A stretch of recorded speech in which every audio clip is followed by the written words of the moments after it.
When's the right time to come to the big city? 22 years old, start out your career?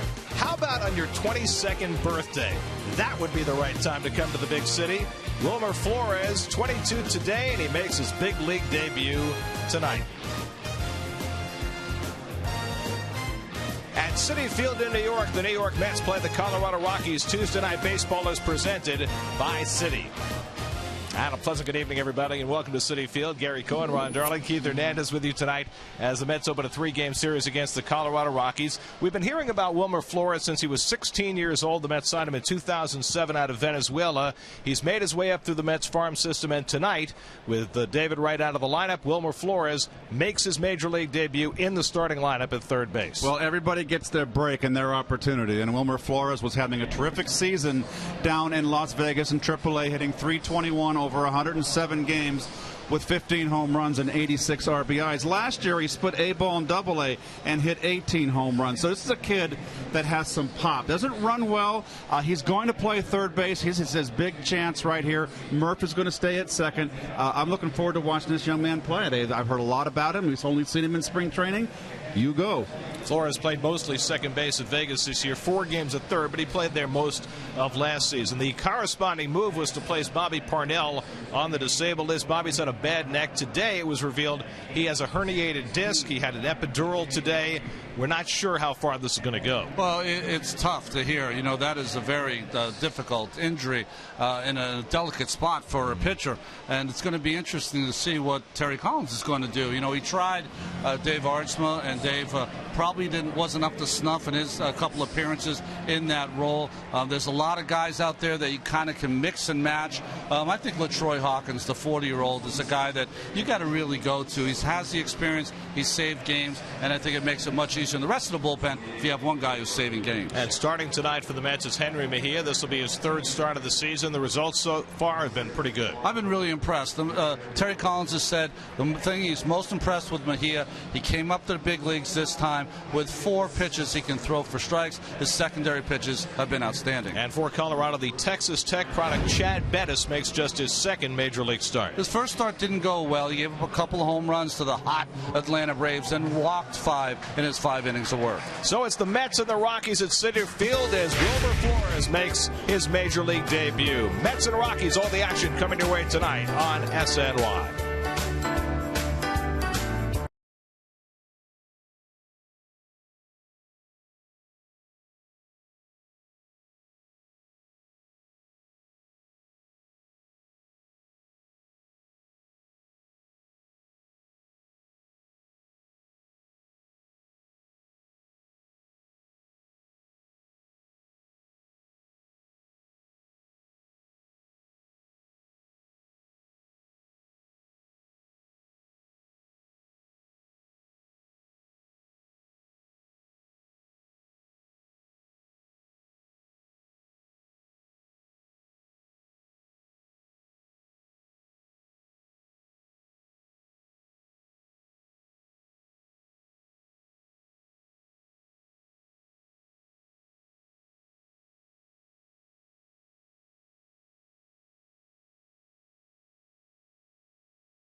Baseball on SNY is brought to you by Citi, proud sponsor of the New York Mets.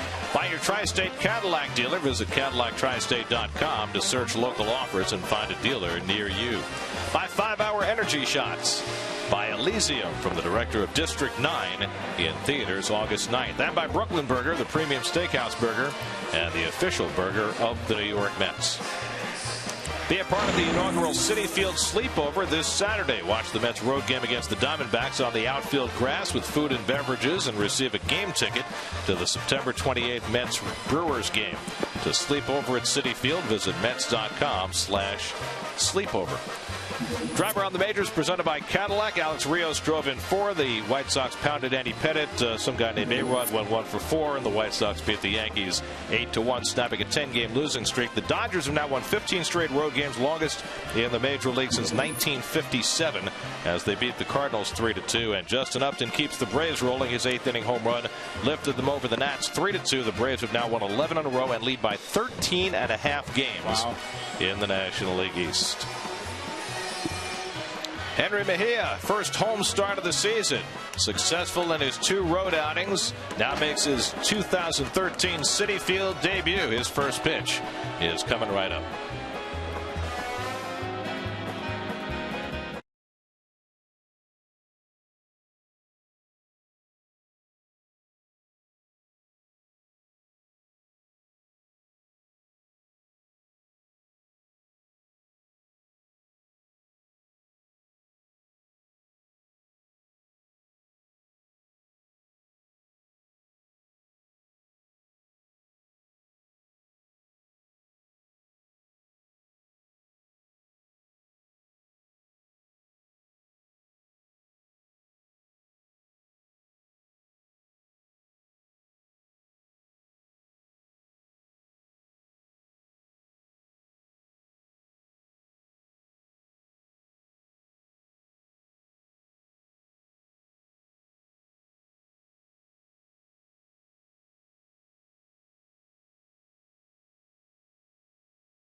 Rockies, no Carlos Gonzalez. He's not on the disabled list, but he is unavailable to start tonight. He's got a bad finger that's had him in and out of the lineup for a couple of weeks.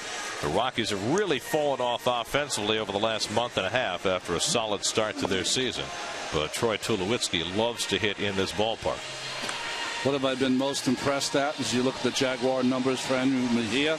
His secondary pitches have been sharp. He has not been walking people, evidenced by the 1 base on balls in 13 innings, and he's been working at a much quicker tempo. And take a look at the Coors Lexus Metsy defense, and you see Mr. Flores at third base. Played, like Gary said in the open, he played mostly second base at AAA this year, but he is going to be playing third. And there's the young man, 6'3", Big tall drink of water. Venezuelan. And happy birthday to Wilmer. Today is his 22nd birthday. Becomes only the second Met in history to make his debut on his birthday. The first was a pitcher named John Pacella, who debuted on his 21st birthday back in 1977. Famous for losing his cap every time he threw a pitch. That's right. He had a violent motion to the plate, threw awfully hard. He was a Brooklyn kid. That's right. Well, born in Brooklyn, grew up in Long Island. Ronkonkoma, I think. Yep. Dexter Fowler leads things off for the Rockies. He was hurt the last time the Mets faced the Rockies. Remember, the Mets were in Colorado, their first road trip of the year in April. They had all sorts of problems with snow. Had to go back there in June to make up a game. Mets have lost 3 out of 4 to Colorado this season. And Mejia's first pitch of the night is low and away for ball 1. Fowler, a switch hitter, much better right-handed than left. He's hitting only .237 from this side of the plate, but 10 of his 12 home runs have come left-handed. Well, it's kind of shaded in the opposite field in the outfield. Flores in at third base, potential bunt. Deep in left field is Mr. Young. My goodness. Fowler's got some pop, though. Fowler had a breakout season last year when he hit .300 for the first time. But he's had some injury issues this year. Not quite the same kind of year, but he's a leadoff hitter who draws walks, high on base percentage, .369 starting the night. .389 last year in that breakout year you talked about, Gary. Mejia behind the leadoff hitter, 3-0, and pours in a strike. Well, I think Ronnie made a good point. The most impressive thing about Mejia so far that I've seen in the 2 starts has been this fact that he's always had control issues. Yeah. Only 1 walk in 13 innings. And he gets the second strikeout. Fowler with that naturally cutting fastball, and it's 3-2. Henry's only 23 years old, and you know the saga by now, brought to the big leagues prematurely at age 20. Tommy John surgery at age 21, and he's fought his way back into the Mets rotation. 3-2 to Fowler, and it's too high, ball 4. And so the leadoff man is on for Colorado. Mejia's first start was brilliant. He threw 7 scoreless innings against the Nationals. His second start was not quite as formidable. He struggled the first 3 innings, but to his credit, he kicked it in through the 4th, 5th, and 6th inning. You know, we first saw Henry when he came up. If he was having a bad day, it was going to be a bad day all around. But you're right, Gary. Those last 3 innings were like he pitched against the Nationals. So we'll see if he can avoid the early inning difficulties today. Took the loss of 3-2 losses last start Wednesday in Miami. Corey Dickerson is filling in for Carlos Gonzalez in left field tonight. Just Dickerson's 11th start, and he fouls off the first pitch, 0-1. Dickerson, 24 years old, out of junior college in Mississippi. Troy Tulowitzki waiting on deck. The Rockies have won the last 8 games they've played at Citi Field. They swept a 4-game series last year. They swept a 4-game series the year before. Walt Weiss in his first trip to Citi Field as Rockies manager. This is a team that got off to a very good start this year, and as recently as June the 11th they were 35-30 and a game out of first place, but since then they're 17-31. Their offense has disappeared. Their pitching hasn't been good all year, and they have really struggled to win games. It really dates back to when Tulowitzki got hurt. Remember, he fractured a rib diving for a ball, missed a month. As Todd Helton, age 39 now, maybe his last year. 1-2 now to Dickerson, and a throw down to first, and he's picked off. John Buck gunning down Dexter Fowler for the first out of the game. Close play right there. Fowler, oh boy, he got loose, didn't he? He was thinking about going. Nice reaction, nice tag for Mike. That was one of those where Buck had to block the baseball. He kept it in front of him. Fowler was thinking of going, had to change his mind. And you're right. Good snap tag by Ike. Good recovery by Buck. Got the throw away quickly. And there's 1 out and nobody on. Fowler trying to explain. Getting caught in between. It's a big oops. Mejia ahead on Dickerson, 1-2. And he strikes him out with a changeup. So Mejia has his first strikeout, and there are 2 down to the inning. Well, the thing about Mejia that we've seen so far is that he's had the ability to throw different degrees of that slider, some breaking more than other. That was one of them. So here's Troy Tulowitzki. Tulo's been back from the disabled list about 4 weeks, but has not really been hitting the way he was before. He was tearing up the league before he got hurt. Still having himself a terrific year. Likes hitting at this ballpark, doesn't he? Well, last 4 games he's played in this ballpark, he's hit home runs. He didn't play here at all last year. Remember, he was hurt most of the season. He had that one series where he just wore it out. Gosh. That was in 2011. And the thing about Tulowitzki is he's a wonderful player, but the last couple of years he's had trouble staying on the field. Last year played just 47 games and missed a month this year. There's a good slider by Mejia, and it's 0-2.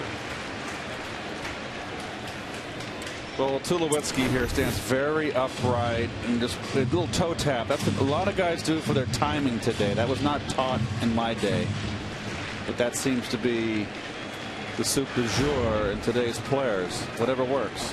How French of you. I thought it was the chilled gazpacho today.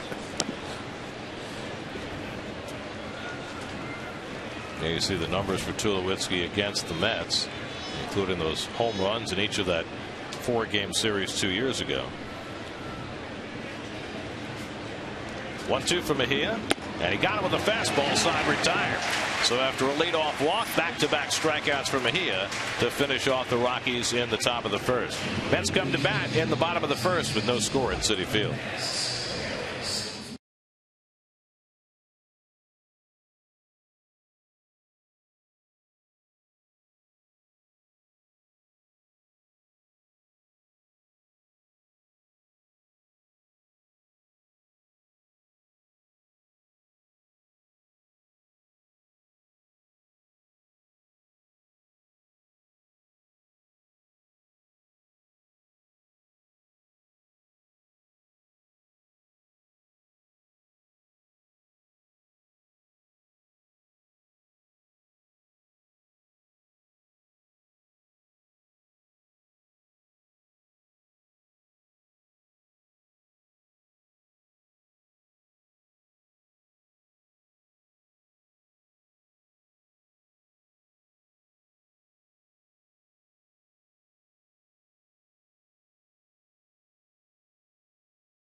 Starting lineup for the Mets. Wilmer Flores slots in the 6th hole in his first big league game. Marlon Byrd's first stint as the number 3 hitter tonight. Ike Davis back up to clean up. Chad Bennis, 24-year-old right-hander, makes his second big league start. As Gary said, big Texas Tech right-hander, throws 92 to 95 with a little sink with his fastball and a slider. Those are his 2 best pitches. Eric Young leads things off. Young, 40 games as a Met, .352 on base percentage in those 40 games since coming over in a trade from the Rockies. He had 1 game back in Denver when the Mets made up that game in late June, and now facing his former teammates again. And he grounds one to the second baseman DJ LeMahieu, and that's the first out. And folks, we now present to you the Coors Light Rocky defense.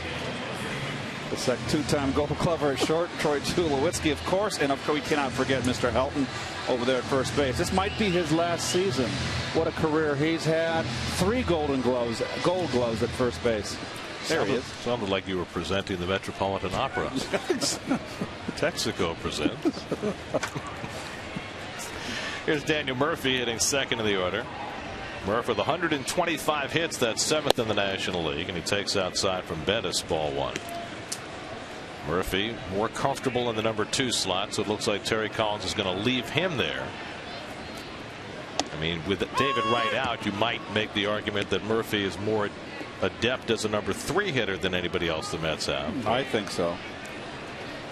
He was a number 3 hitter his whole career. I think he's changed his tune on that and likes hitting second. In any event, that's where he is tonight. Marlon Byrd is batting 3rd.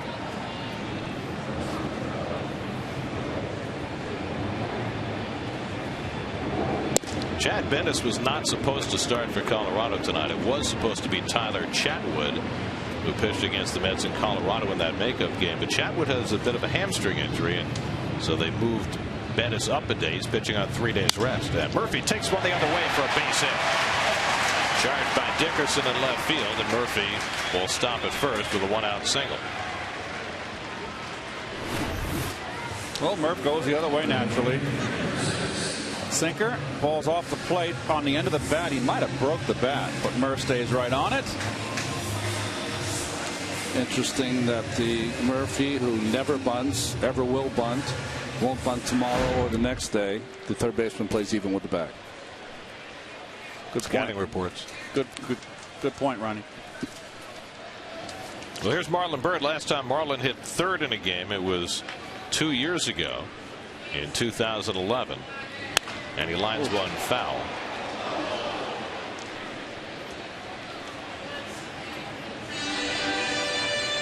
Marlon at 279, tied for 10th in the National League in home runs with 17, 10th in the league in slugging percentage as well. Had himself the roughest of innings on Sunday, losing a couple of balls in the sun and then striking out with the bases loaded, all in the same inning. It's a day you want to forget. Murphy's been more frisky on the bases than ever before, 13 steals. And then came up with the bases loaded with a chance, right? Same inning. Yeah, same top inning. Of the 5th, bottom of the 5th. Double whammy. But it has been a spectacular comeback year for Byrd, and a day after a dozen players took 50-game suspensions. Marlon certainly knows what that's like, having been felled by the same last year.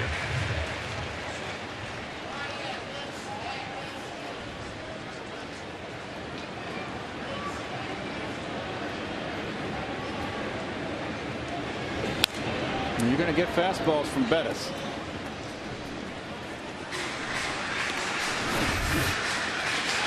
Wants it away and overthrowing here. Right down the inner half. Good cut by Marlon. And I think that's why the home run drought has kind of hit Marlon, because those are pitches that he was not missing for a month. Murphy at first and 1 out, with Ike Davis on deck, and Byrd takes outside. Rosario throwing down, but Murphy back easily. He pulled the John Pasella, the catcher, Willen Rosario. As he threw, that mask went about 20 feet. But he loves to throw the baseball, so you always have to be alert on the bases, and Murphy was. Well, Rosario is known more for his bat than for his glove, but he's been making some strides. Slow roller. Arenado makes the quick toss. Turned by LeMahieu. He gets upended by Murphy, and Byrd beats it out at first. That is some takeout slide by Daniel Murphy. And perfectly clean. Didn't right at the bag. He has every right to slide like that. Nicely done, Daniel. Oh, did you see how Murph anticipated where the second baseman was going to go and kind of watched him come across the bag and slid that way? Good job. Well, Murph knows all about getting taken out at second base. So the inning continues with Byrd at first and 2 out, and now Ike Davis.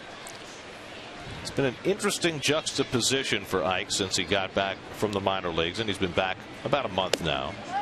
His on-base percentage is very high. He's drawn an unusual number of walks since coming back. .420 on-base percentage, but only a .377 slugging percentage. And for a guy who is being paid to at least in part, hit home runs.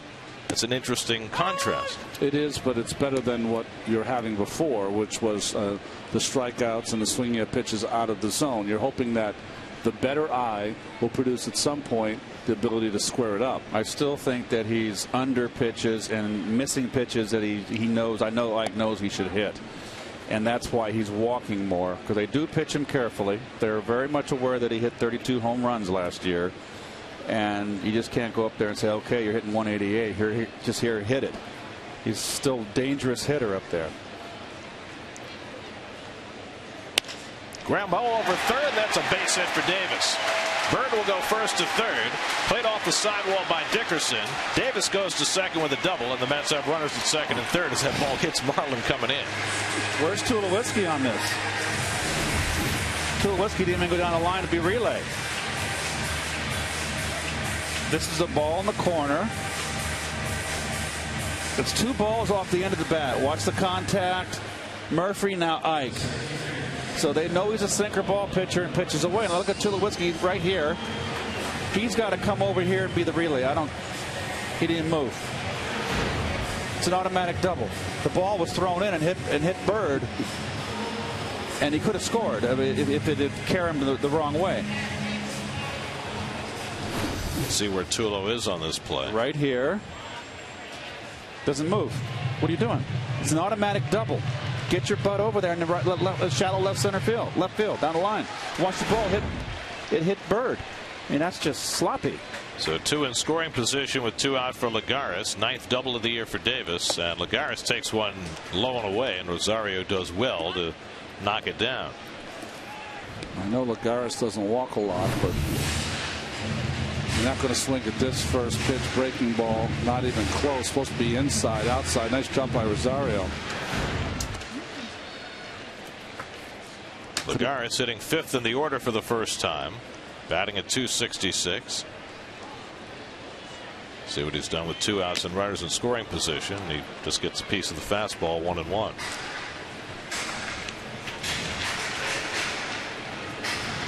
Well, Wilmer Flores, a little nervous maybe. Oh, certainly. Standing on deck. Especially if he comes up with the bases loaded on your birthday. I guarantee you that gum has got no chance. The flavor is gone. If he comes up with the bases loaded, would we mention Daniel Nava or Kevin Kuzminoff? Oh, yeah. The only 2 players in history to hit a grand slam on their first pitch in the major leagues. That's right. Bird at third, Davis at second with 2 down. That's trying to cash in against Chad Bettis in his second big league start as he tries to shake the nerves. 1-2 to Lagares, and he lines one to right center field for a base hit. That'll bring in 2. Bird and Davis score. Lagares heads to second. He'll take the turn and try for 3. No relay throw. It's a 2-run triple for Lagares, and it's 2-0 New York.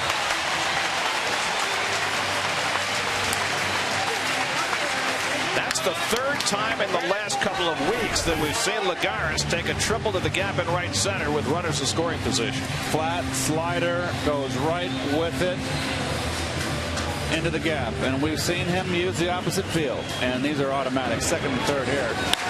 Trips. You can kind of get in your low ride there. Downshift to third gear and just kind of coast it home. 4th triple for Lagares, and now he's at third. Wilmer Flores, first big league at bat, takes a call strike. Well, Lagares is deceptively fast. Kind of an awkward runner, isn't he? Kind of gallops. Flores takes up and away, a ball and a strike. Lagares at third with 2 down. Mets with 2 runs home. Wilmer Flores signed in 2007 as a 16-year-old, received a bonus of $750,000, so you know what the Mets thought of him from day one. He was a shortstop in the minor leagues for the first 4 seasons, but they knew he was never going to be a shortstop at this level. They just wanted to keep him there and get him as much experience as they could. Last year they moved him to second base, to third base for the most part, and then this year for the most part to second. But the jury's still out on his ultimate position. And he lays off that fastball away 2-2. He's about as far from the plate as any young hitter you'll see. I'm getting a headache. I don't know about you. What am I supposed to focus on up there? All the zeros. Oh, so many numbers. Little tapper, and Bettis plays it, and that retires the side. But the Mets cash a couple in the opening inning. Juan Lagares with a 2-run triple puts the Mets on top, 2-0 after 1.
Andrew Mejia staked to a 2-0 lead as we go to the second inning at Citi Field. Mejia walked the leadoff hitter in the first inning, but Fowler got picked off, and then Mejia struck out the next two. It'll be Michael Cuddyer, Willian Rosario, and Todd Helton to bat for the Rockies in the second. It is always the case with Colorado that they are a far better offensive team at Coors Field than they are on the road. This year the numbers are pretty much the way they have been. 5.0 runs per game at home, 3.6 runs per game on the road. Now the home run differential is not as big as it used to be. 66 at home, 56 on the road. But the home runs are no longer the issue at Coors Field. It's the expanse in the outfield that produces such high batting averages and so many runs scored. And you see the contrast between the two. And their pitching has actually been closer home and road than their offense has been. And that's curious as well. Michael Cuddyer having his best year at age 34, second in the National League in batting at .330. And takes low and away for ball one. Well, Cuddyer, selected by David Wright to be on that home run derby team, finished third in that event with 15, so he did a pretty good job. He has never had a season in his career in which he's hit 300 for a full season. And here he is hitting .330 with less than 2 months to go. 17 homers, 63 runs batted in. But I think that, you can look at the Coors Field effect and say, well, maybe Cuddyer has taken advantage. It's really interesting that Chris Johnson is leading the National League in hitting over the Atlanta third baseman. Hitting .342 coming into tonight. Well, remember Johnson's first full year at Houston where he had half a season where he hit like that? Yeah. This year he's kept it up for 2/3 of the season. He's got some better hitters in the lineup around him. They got 2 months left in the season, a little less, and it's plenty of time for Johnson to come back to the pack. Could be a very interesting batting race. Of course, Molina is out, and we don't know how long he's going to be out, although they say there's no structural damage in his knee, but that's a huge issue for the Cardinals as they try and push toward the postseason. No, the Rockies couldn't be happier with Cuddyer, who's always been known around baseball as a gamer, a guy who's a great teammate. Bouncer to short. Quintanilla plays the big hop and throws out Cuddyer one away. And if Todd Helton does decide to retire at the end of the year, which there's every indication he will, they can move Cuddyer to first base and not miss a beat there. He's played third base. He's even played some second base. He was a guy that was always on those teams with the Twins when they were always in the postseason, and was fantastic. Here's Willie Rosario, who hit 28 home runs as a rookie last year, 15 this year. It's the time of the year when you come up in the first inning, and it's almost like you're getting your shot for the camera. I mean, it's well lit, and sun comes off the offices in right center and come back to the batter's face. Photographer's dream, maybe not a hitter's dream. Rosario fouls off the fastball.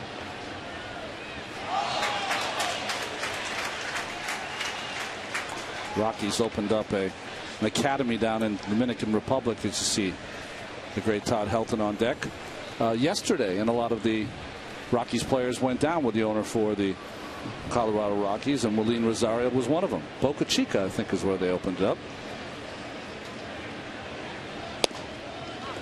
Slider misses outside, a ball and a strike. Rosario, a terrific find for the Rockies from the Dominican, now 24 years old. He's a strong kid.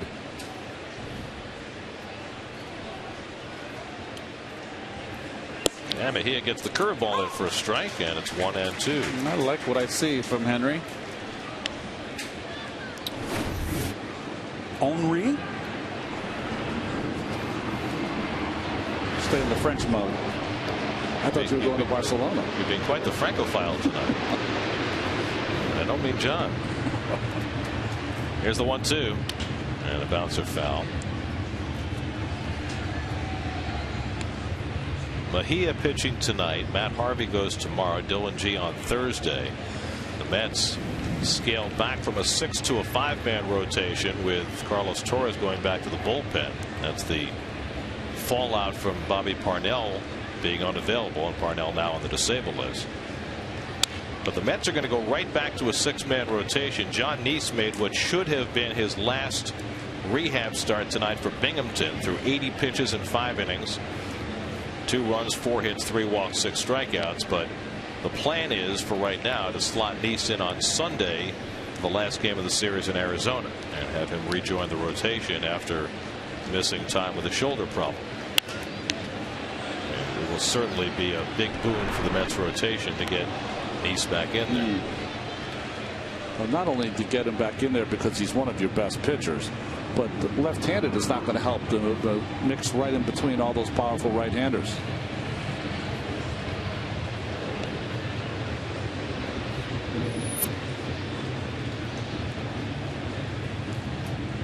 This will be the 7th pitch of the bat from Mejia to Rosario. Just missed. 2-2. This kid gets the reputation as just a home run hitter, but he's a better hitter than you think. He has a real idea up there.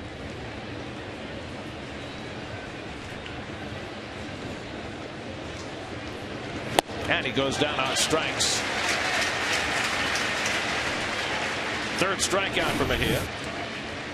Keith, this pitch is tough. It's outside and it's biting late. Well, it's got a downward tilt. That's the good thing. You don't want that flat slider. You saw the triple at opposite field off of Bettis and off the bat of Lagares. That was a flat slider. This one has got serious downward tilt. It gets under the bat. So here is Helton with 2 out and nobody on. And he takes a fastball strike. Todd Helton, 39 years old, in the last year of a 10-year contract. Not the hitter he once was, but his career numbers are starting to become rather stunning. .416 career on base percentage. That's 23rd all time. 579 doubles. That's 18th all time.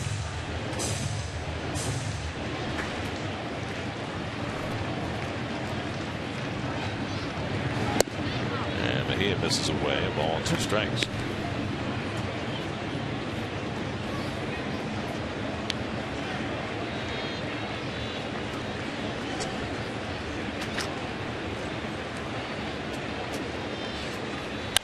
Takes one the other way down the left field line. A base hit for Helton. It trickles by Young, and so Helton will move easily into second base with a 2-out double. His 580th career 2-base hit. And we'll take a look. This is a great angle to watch a hitter. Look at the hands back. No wasted motion. Kind of reached for it. But look at his hands are back. He's not lunging. Leaning forward, not at all. And able to make the really just good hand-eye coordination. That was an adjustment swing right there. And that's why that man has had this wonderful career. Well, there have been 4 hits in this game total, and they've all hit to the opposite field. Murphy and Davis taking them inside of third. Lagares taking one to right center, and now Helton going down the left field line. Here's Nolan Arenado, the rookie third baseman, hitting at .252, and takes a breaking ball for a strike. Guys in the top 10 in most rookie categories offensively. He's had a nice first year. Just 22 years old, was called up early this season after Chris Nelson filled that job early in the year. And he had thrown a lot of sliders here in the first 2 innings. Ball and a strike. That looks like Dan O'Dowd, who is the general manager, executive vice president. He is the big cheese for these Rockies. Long tenured. Doesn't look happy, does he? Talking to himself. It's a hard job, Keith. You could have it. You get to go home after the game and not worry about it until the next day. That's right.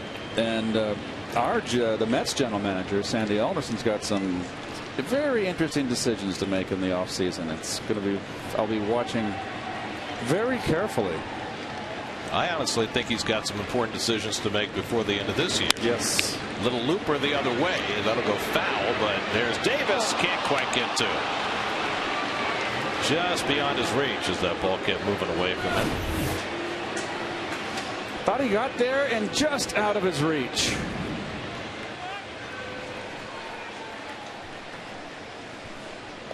Not quite long enough.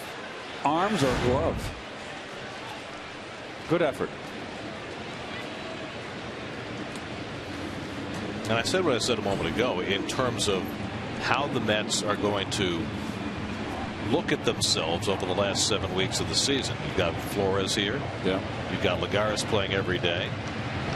How long till Travis d'Arnaud is here playing every day to get an idea of what you have there? How about Mr. Tejada? Does he come up again and show what he can do? Right. After a solid season last year.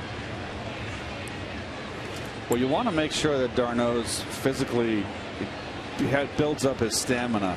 Remember, he had a leg injury, and he's a catcher. He's got a squat, so you want to make sure that let him build it back up down there, and be very careful.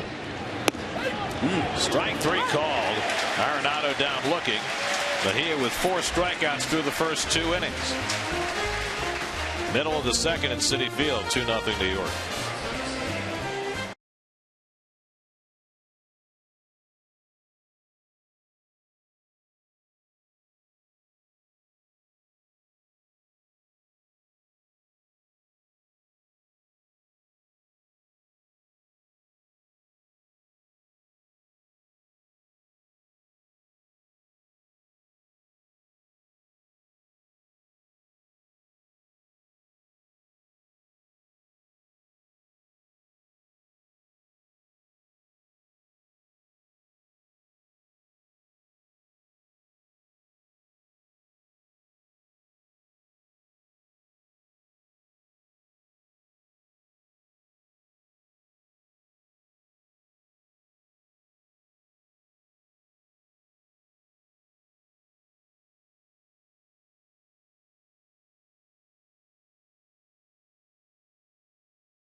second inning.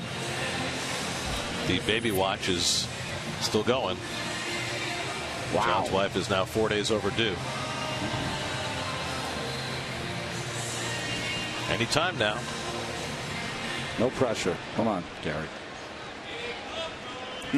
John and Brooke are expecting a baby boy, their third.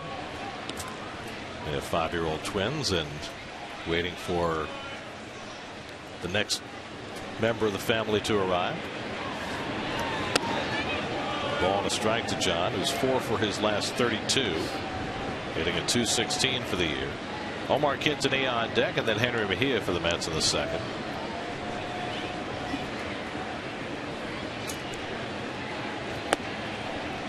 The Rockies are hoping Bettis lives up to his promise. They have not really developed to see Quintanilla there on deck.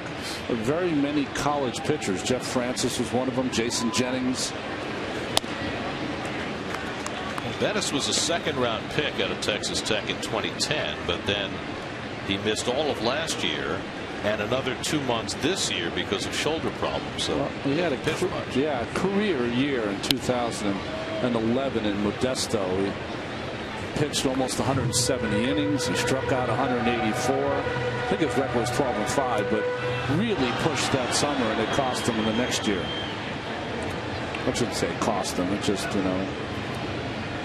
he ended up missing the next season because of a strained muscle behind his shoulder. Bettis was called up last week after they used Colin McHugh once through the rotation. McHugh acquired from the Mets in the Eric Young deal, but he didn't fare well, so Bettis, considered more of a prospect, called in next. And Buck takes outside, and it's a leadoff walk issued by Bettis. So the Mets get the leadoff man on in the second, and now Omar Quintanilla the batter. Lubbock, Texas, Bettis is from, I see. And a hometown kid for Texas Tech. Our bus driver, Claude, who doesn't mean in Double-A, Little Rock, he lives in Lubbock, and he would drive through Lubbock on the way to El Paso, San Antonio, to see his wife, say hi to her. He'd take us out of our way. It was like a 21-hour bus ride. We were not happy. So he knew the way from Lubbock to El Paso. And yes. Well, Bettis is from Lubbock. Omar Quintanilla is from El Paso. So we found the perfect bus driver for that bit.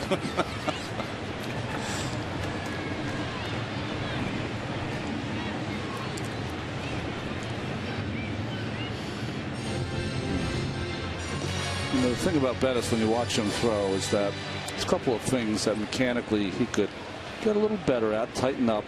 One is his arm slot is a little 3/4. He gets under the baseball a little, and I think that's what you're talking about, Keith, that kind of flat slider at times. I've always loved the flat slider. But he also is the kind of guy, when you get under the ball will run away from lefties. It's hard to get it into righties. Guys like this usually develop a cutter at some point to battle against the left-handed hitter.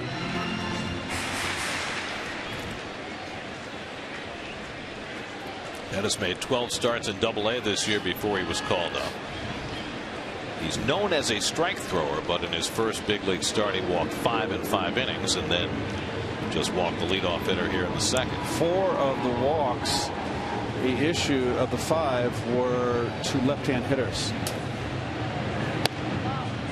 And now 2 balls and a strike to Quintanilla. I always feel like you can discount that on the first time through. Right? The little nerves. Pitch against the Braves. They're red hot. Very simple motion. Throws across his body. As you can see where his plant is different, of course, than Henry, who opens up to first base. Plus he pitches on that right side of the rubber. You don't see that very often. And now behind on Quintanilla, 3-1 after walking Buck with pitcher Mejia on deck. You don't think of Texas Tech as being a baseball factory. There's one other big leaguer right now I know of from Texas Tech, and that's the Marlins reliever A.J. Ramos. And he's outstanding, right? We were pretty impressed with him in Miami. I am told the Padres have a pitcher named Colt Hines. Colt Hines. Well, I'm not really familiar with, but he's active right now, and he is also from Texas Tech. So those are the only 3 Red Raiders currently in the big leagues. They're more known for their football program, and Bobby Knight went down there and did their basketball. Brought them to an NCAA tournament. The catcher Josh Bard was from Texas. Left-handed hitter, right? The perfect game author and social critic Dallas Braden. Oh, he's from Texas Tech? Texas Tech. That's funny. 3-2 to Quintanilla with nobody out. And a foul tip held by Rosario. There's the first strikeout for Chad Bettis. Fastball away. Pretty straight.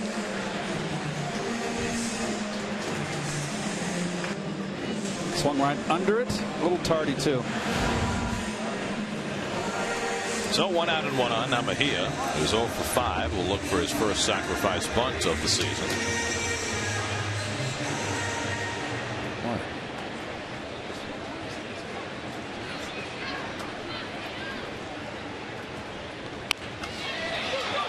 Right back to Bettis. He'll go to second against the force on Buck. Well, he knew he had time with Buck running, and he took advantage of it.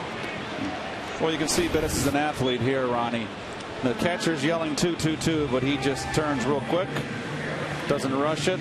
Well, the bunt's too hard. You know, it's interesting. Terry Collins, before the game today, before batting practice, had all the pitchers, except for Mejia, because he was starting today, out there working on the bunting. And he was loud, and he was holding the session, and it was not comedic. It was serious. And he did it in a way like, guys, I mean business. This is how we do it, and this is how we're going to do it. Well, they have not been very successful of late with their sacrifice bunting. Last year, the Mets were a very good bunting team from their pitchers as that curveball misses to Eric Young. But this year has been an entirely different story. Young grounded out to second base his first trip, playing against his old team.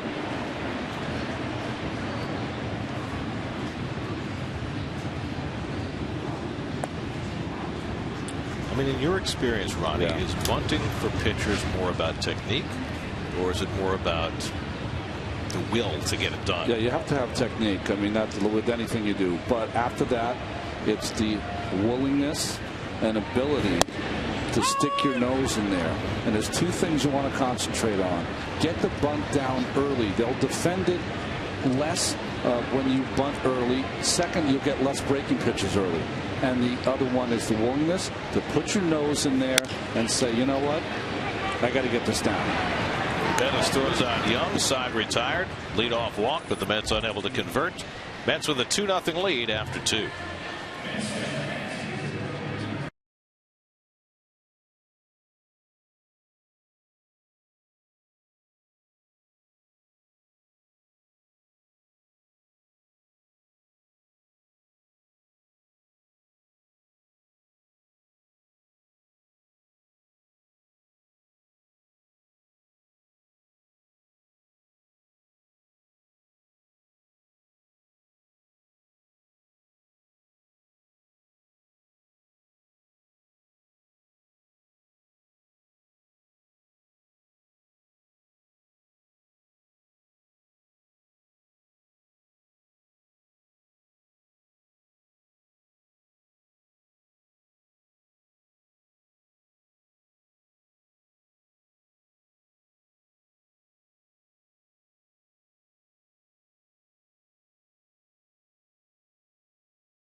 plays or maybe not getting our graphics exactly right. It might be because, well, today is the day of the crew picnic. And of course, all the fine people, our camera people, our audio folks, our tape operators, everybody out at the picnic, and our buddy Pete hard at work at the grill. Pistol Pete was outstanding. I have to rate the chicken was a bit dry, but the kosher hot dogs to die for. Now you'll note that the picnic hours were 4 to 8, which is interesting considering, you know, the game started at 7. It's a union thing. Oh, I didn't think of that. Of course.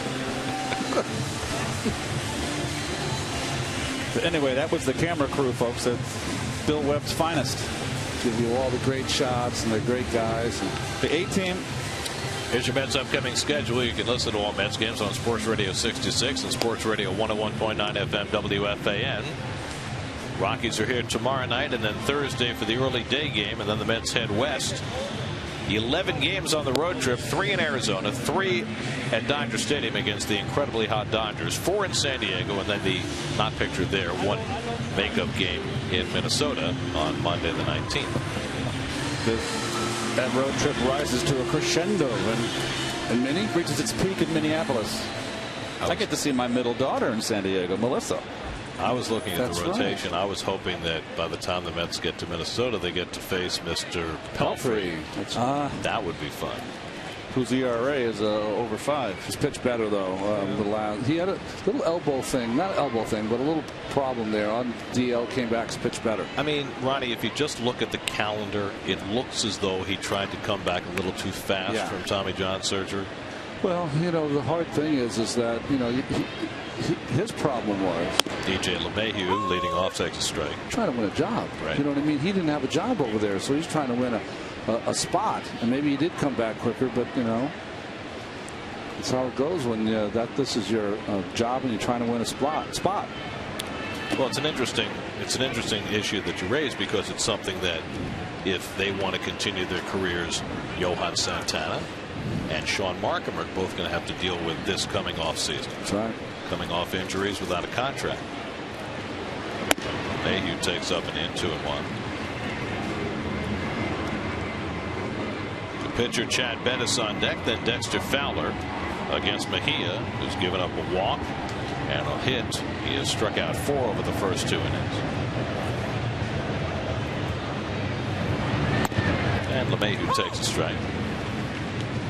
Well, I think it's safe to say LeMahieu doesn't have much power. 1 home run in 242 at bats, and playing a lot of those games at Coors Field. Started out his career with the Cubs, but once Darwin Barney showed up, he was out of a job. Fly ball center field. Lugarcis is back to get it. That's the first out. Now, during every Mets game, you can get interactive with SNY Game Day on SNY.TV, featuring pitch-by-pitch coverage, player cards, and in-depth stats. Check out SNY Game Day during every Mets game now on SNY.TV, your online home of all things New York sports. Pitcher Chad Bettis looks for his first big league hit.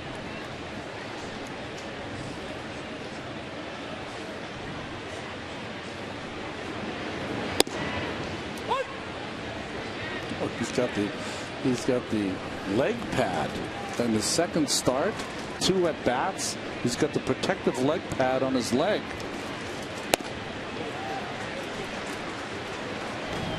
Well, either he's already fouled the ball off that spot, or he's just feeling a little hitterish.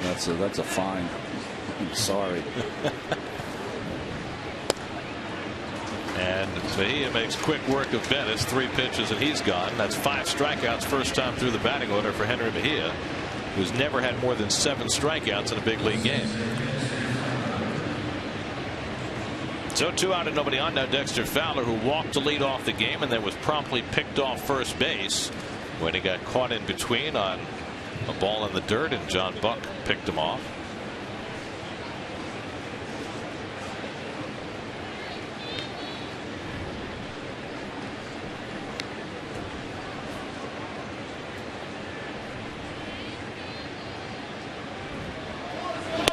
Mets tonight, as they have had a few times over the last week, have a chance to move up a spot in the standings. Mets begin the night percentage points behind the Phillies for third place in the National League East. And while it doesn't sound like much when you think about where the Mets came from over the last 2 months, it's going to be a nice reward to move up the spot in the standings. The Phillies are down 5-2 to the Cubs in the third tonight. Yeah, they've come into that game with 5 straight losses. They are falling apart. Lost 9 of their last 10. Oh, look at Atlanta. Wow, 11 in a row. 13.5 game lead. It's the largest lead at this point in the season since the 2005 Chicago White Sox, who went on to win the World Series. How far were the 86 Mets ahead that year at this point? You want to get Dave over there on it? A lot is the answer. 2-2 from Mejia, and Fowler fouls it off. Change up from Mejia. Tuesday Night Baseball on SNY is brought to you by Citi. Welcome to Citi Tuesdays, where Citi credit and debit card holders enjoy savings and benefits at Citi Field. Learn more at Mets.com/Citi Tuesdays. 2 out and nobody on. 2-2 to Dexter Fowler. And he grounds one for Murphy. Comes in to play the short hop, and that retires the side. Mejia has his first 1-2-3 inning of the night. Murphy will lead off in the bottom of the third with the Mets leading the Rockies 2-0.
Yesterday, of course, the circus in Chicago with A-Rod returning for his first game despite the 211-game suspension that he's appealing. 12 other players accepting 50-game suspensions, including 2 Mets, Jordany Valdespin and Cesar Puello. For more on that, let's check in with Eamon McEnany. Eamon?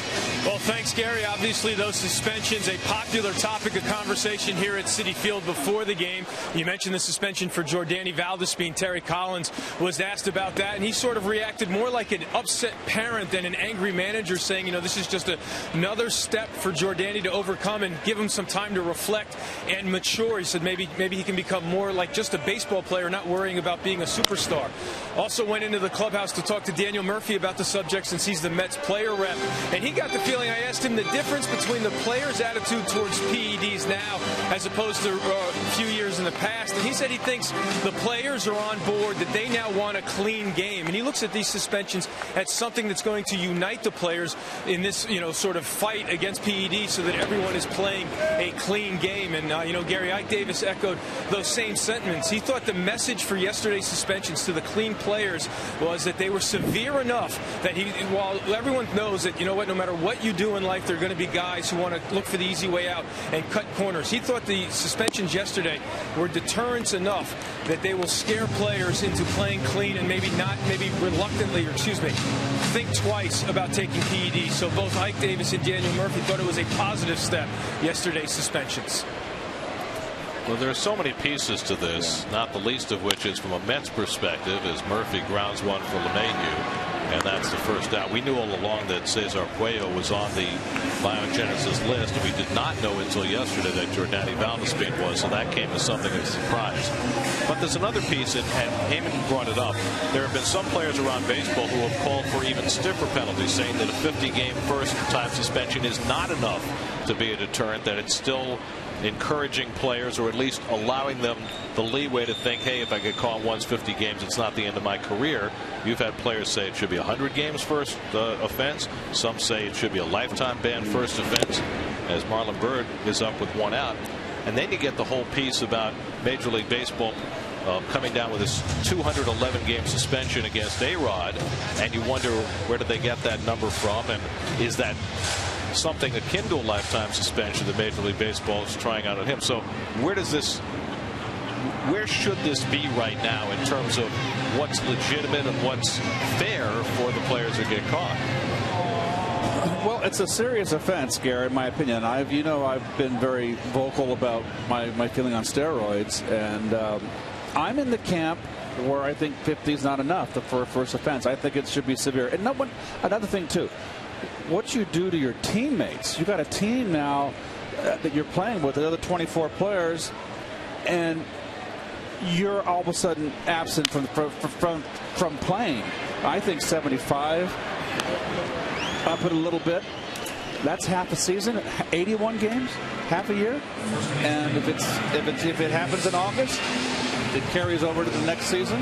You know, you could make it, and I think it's what they're trying to do with A-Rod. You could probably make it, if you are caught in that calendar year, you cannot play the next season. That's kind of what they're trying to do with Alex. I will commend the players of this generation, though.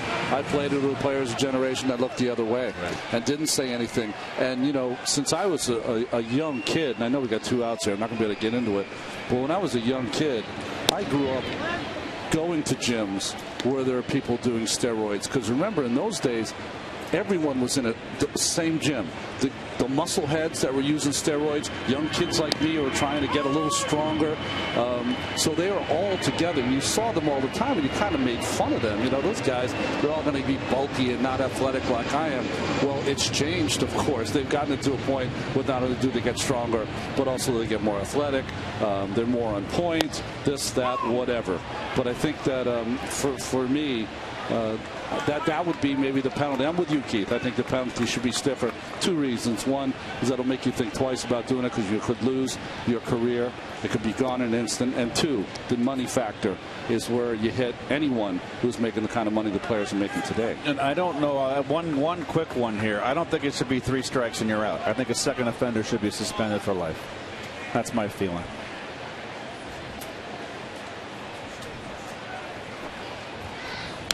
You know, I've made this point a lot about the players who have the most to lose, right? We're always, you talk about your generation, we're always the guys who weren't using. We're always the guys on the fringes who are being beaten out of that 24th, 25th spot on the roster because they weren't using and somebody else was. And I think players as a group have finally come to that realization. That if you protect the cheaters, all you're doing is penalizing the guys who are playing it straight. That's right. And I thought it was a great tweet from Dan Meyer, who not a lot of you people know. He's a left-handed reliever, and he tweeted, thanks, Armando Bastardo, for giving me a chance to compete for you on an equal level in 2011. We were competing for the same left-handed job. Tongue-in-cheek, sardonic, but right. Off the fist, shallow center, and it falls for a base hit for Davis. He lights out for second, and the throw by Kadire not in time. Tulowitzki and Fowler coming together as they pursued that ball, and Tulo slow to get up.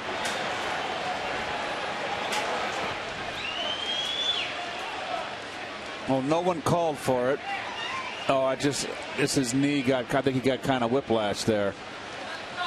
Well, the common mistake I see, and it's hard when both guys are battling and trying to make that catch, is that if you don't have it, and I think Tulo realized he didn't have it, you got to get out of the way somehow. Fowler took it on the forearm also, and a limping Tulowitzki. Far too many limps for Tulowitzki over the last couple of years. I mean, if Fowler calls off Tulowitzki, it's really his ball. You know what I'm saying? There was a point where Tulowitzki realized he couldn't make it. You've either got to stop or veer off at some point.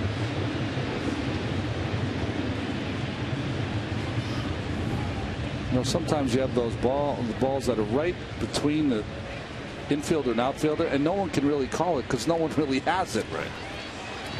Well, because it fell and it rolled around, Ike Davis winds up with his second double of the game. And he's in scoring position for Juan Lagares, who drove in the first 2 runs, and to this point the only 2 runs of the game, with a 2-out triple in the first. So Davis 2 for 2 tonight with a pair of doubles. He's now been on base 10 of his last 12 plate appearances. Lagares' triple was his 4th. He now has 22 runs batted in. And looking for another 2-out hit to drive in another run against the rookie right-hander Chad Bettis.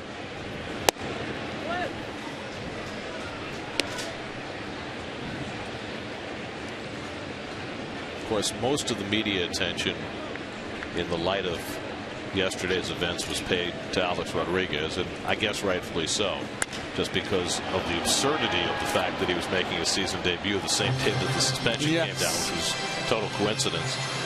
But I have a lot of questions that have not been answered. Yeah. Like, for instance, there were all these negotiations that went on before they announced the suspensions between Major League Baseball and A-Rod, and they wind up not agreeing, and they hand down this 211 game suspension. My question is, what did they offer him? Yeah. What was the compromise that he was offered that he apparently turned down? As LeMahieu grabs it for the final out of the inning. We'll talk more about it when we come back. A double and a man left on. Fowler and Tulowitzki try and shake it off. 2-0 Mets.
Looked very sharp so far, working with a 2-0 lead as we start the 4th inning. Corey Dickerson will lead off for Colorado. So what is it that we don't know about A-Rod in Major League Baseball trying to come to some kind of a meeting of the minds that clearly neither side wound up opting in for before the suspensions were announced? We're assuming there was a meeting of the minds. It seemed to me to play out as though A-Rod's camps said all the right things. We are not going to take any suspension. Major League Baseball then said, hey, we're going to maybe meet with his people. They met with him. And then that one night that Alex hit the home run in Trenton, I believe, and he had some real tough kind of digs at not only Major League Baseball but also his team, the Yankees. And that seemed to me to be, you know what, negotiations are off. We'll let you know on Monday. Okay, now along the way, Major League Baseball let it be known through several media sources that they were considering a lifetime ban. So that having been the case, why didn't they go the distance on that? Well, how did they come up with 211, which is not a number that appears anywhere in the joint drug agreement? Well, the problem, I think, is that if you go for the lifetime ban, and this is my opinion, you go for the lifetime ban, now you are in a court, not the baseball court, not the collective bargaining agreement court. Now you're in court. And not only are you going to hear how maybe A-Rod or others were involved with the biogenesis, you're going to also hear testimony from guys like Porter Fisher, Tony Bosch. You're also going to hear about some of the ways that Major League Baseball went about to get the information that they needed to get from certain players and not players, certain players involved with biogenesis. But because baseball came up with this odd number, 211, aren't they already at risk for that? Well, I think that I think they believe. Dickerson hits it down to Davis for the first down. I think they believe through the collective bargaining agreement and the drug testing program that they are covered in that number. Toyota tweeted the game from Evan Longoria, who said it's a sad day for the game. Players have been negatively affected by others' selfishness. No.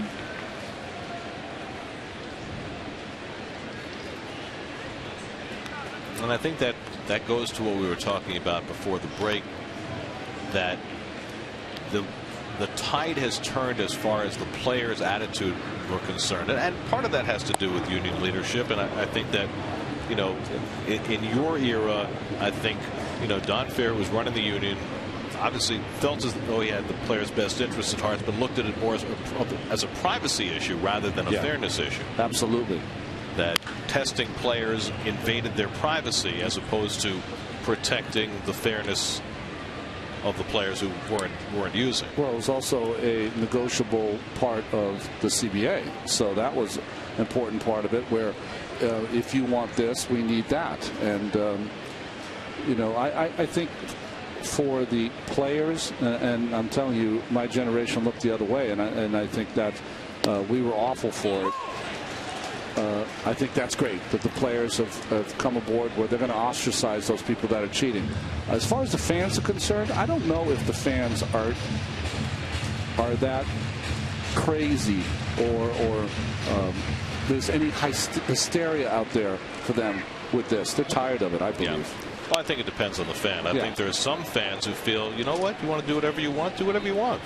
Let it be open season. But the problem with that is that you then force every player to use to keep up. And that's the thing that people forget sometimes, that you want to say somebody is willing to potentially harm themselves to get an edge.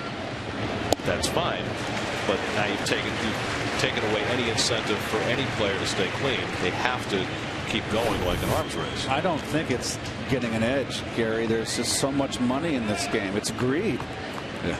I think it's something that's societal right now, and it's a very materialistic society. And you've got a lot of kids, particularly down in the Caribbean countries, where it's much more readily available and legal in some cases. Yes. And how do you police other than by testing? I know now you made a good point. I mean, if I'm a clean player, do I want to have to be put in one group and tested? I mean, it is a bit of an invasion, but I think you have to do it now. Yeah. It's cheating, number one. We've talked about this. Okay, it's an unfair edge. It's got to be stopped. And then there's one more question, which is, there's been all this backslapping in Major League Baseball. Hey, look, we're enforcing this. Our testing is working. Well, nobody was tested here. Nobody failed to test. This was all circumstantial that they found out this information, which led to these 14 players getting suspended for some period of time. So, that's a whole different question. Is the testing working? I don't know the answer to that. Well, Major League Baseball should stop short of slapping themselves and congratulating themselves for what's going on. This is shows you that there's still problems, and to keep coming out and saying, we've got a hold on this. You have no hold on it. It changes every day. You're trying to keep up. And listening to Alex last night talk about he's fighting for his life. Let's be realistic. He's fighting for his money. 1-2 from Mejia, and he strikes out Kadire to end the inning. Another strong inning for Henry Mejia. He's already matched his career high with 7 strikeouts tonight. Mejia's retired 7 in a row, and the Mets have a 2-0 lead in the 4th.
Reports from Citi Field, plus all the latest news straight from Jets and Giants camp on Daily News Live, presented by Citi, tomorrow at 5, only on SNY.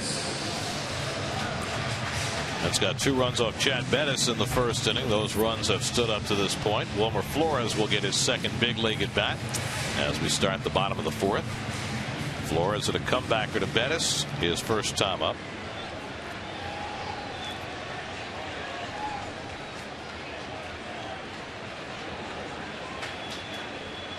On his 22nd birthday, Wilmer hits one in the air to left field. Over toward the line comes Dickerson, and sliding to make the catch in fair territory for the first out.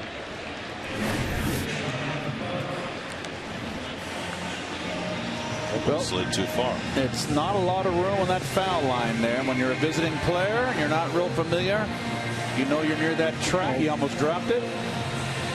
You're going to slide for a little protection there.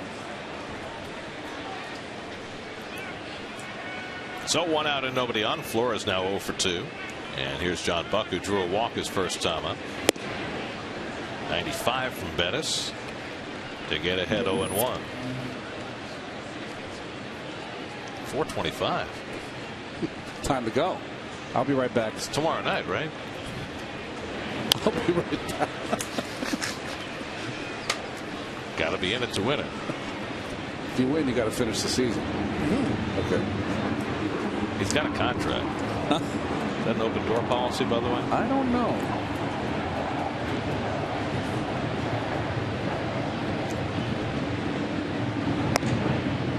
One to 2 to Buck.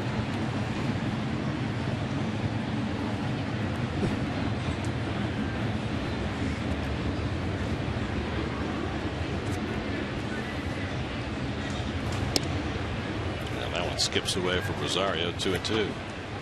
24-year-old Chad Bettis, just his second big league outing. Omar Quintanilla on deck.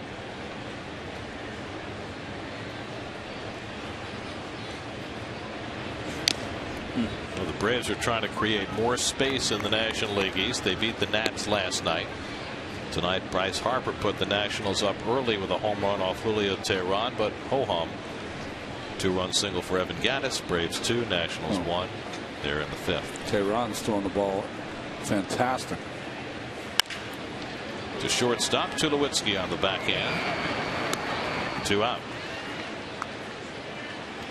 So Bettis has a chance for his first 1-2-3 inning. What a difference a year makes, huh? Washington last year riding high, great season. It's just hard to put him back to back.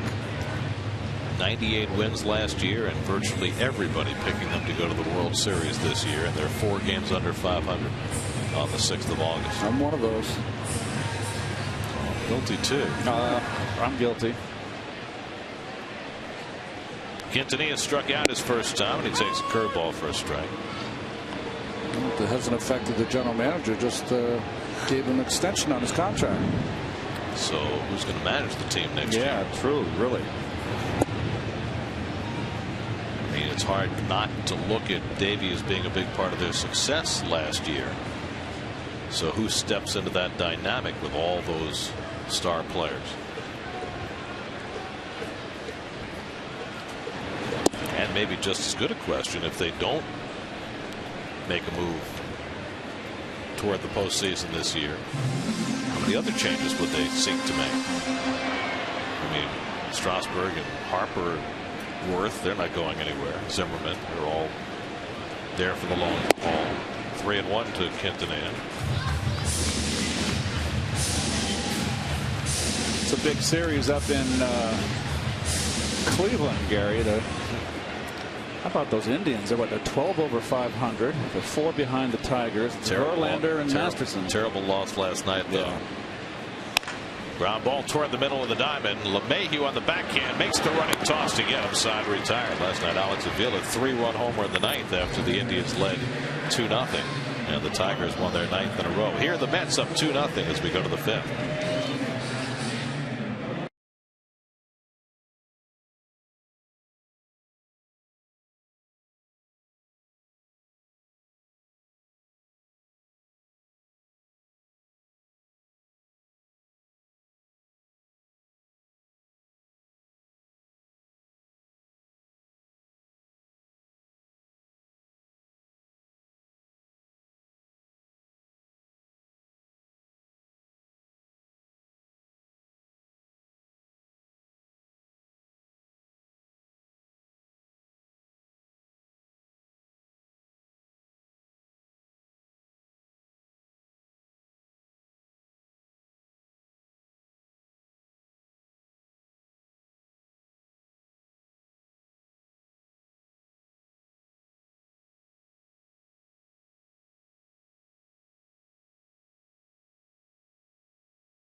Well, Henry Mejia has been right on top of his game so far tonight. You know, aggressive like he was in his first start against the Nationals. Ability to throw that breaking ball when he's behind. Changeup has been very good also. Just a complete package so far from Henry through 4 innings. He's now worked 17 innings and basically has had 1 bad inning through his first 3 starts.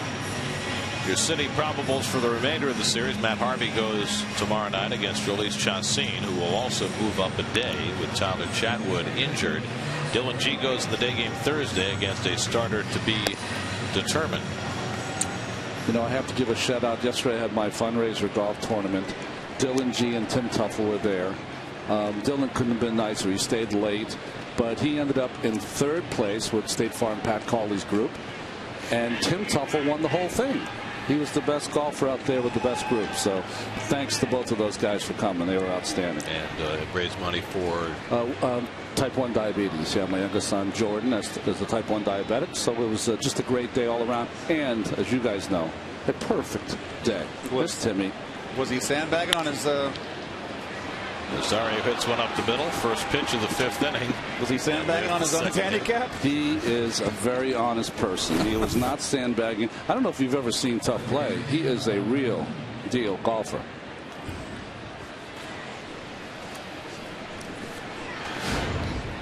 So Rosario has the Rockies' second hit. Comes leading off the 5th inning after Mejia had retired 7 in a row. Todd Helton had the first hit and doubled down the left field line of the second. Lee Mazzilli was there with his son LJ, who just made the All-Star team for the Brooklyn Cyclones. So he's having a great summer. What Mazzilli doesn't have a great summer in Brooklyn? Well, I was going to ask, is LJ developing into the matinee idol his father was? You know, it's hard for me to say this, and then Maz, don't get mad. His son might be more handsome than Lee Maz. Well, I remember when Maz came up that rookie year, those pants were just sewed real tight. I didn't know that old speed skater. I didn't know where you were going. I was a little frightened. Those were the days of the polyesters, if you recall. I knew some girls who were my age at the time. We're talking about late teens, early 20s, who went to Met games only because of Lee Mazzilli.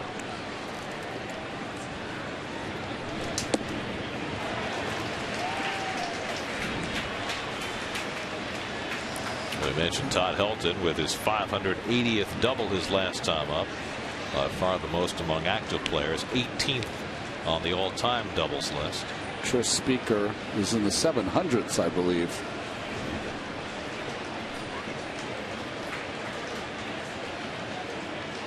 But he had 1 and 2. And he goes up and away to Helton. You know, Mejia, back to baseball stuff, has pitched Helton only one way, just a way, and that's why first at bat he went that way for a double. He's going to have to change it up a little and throw some pitches inside to Helton. You would think with that cutter he'd have no fear of throwing the ball into the left-hand batters. Unless you hang it. Can you hang a cutter? Oh, yes you can. I mean, but it's his fastball, which has that natural cutter. Well, the problem you have with Helton is the problem you probably have the guy to my right. When they get a little later in their career, they get the advantage in their count. They'll occasionally look in, and that's where you can get hurt. You can make a good pitch in, and it still hurts you. John Buck calling the fastball away, goes back to the slider away. 3-2, runner goes, grounded down to first, through Davis and into right field. Rosario stopped at second. Now he'll resume and go to third. Well, it looked like one that Ike was going to put in his hip pocket, but it bounced right past him. And the Rockies have runners at first and third. Did this ball come up a little bit here? It's on the grass. Nope, he just missed it. It's a double play ball right there. It's a long hop. He just didn't get it. So the Rockies have the tying runs on base with nobody out. Well, just like that, it could be 2 outs, nobody on. Now it's first and third, and Colorado in business. Was there a Murphy Teague sighting? No, he didn't. That's what made it so stunning. They're going to charge an error on Davis. And now a long fly ball off the bat of Arenado out to left center. Tagging at third is Rosario. Young makes the catch. The throw will go to second. It's a sacrifice fly for Nolan Arenado to get the Rockies on the board. It's 2-1 New York. So Arenado picks up his 36th run batted in, and the error by Davis proves costly. Well, credit Walt Weiss, the manager, for having Rosario the catcher, running on that 3-2 pitch to Helton. It's the reason they got that run.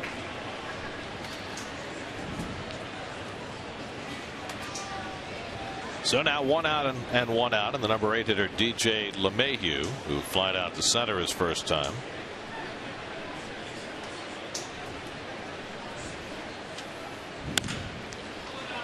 Murphy on the backhand makes the flip, and Quintanilla does the rest for the 4-6-3. Nicely done by Murphy.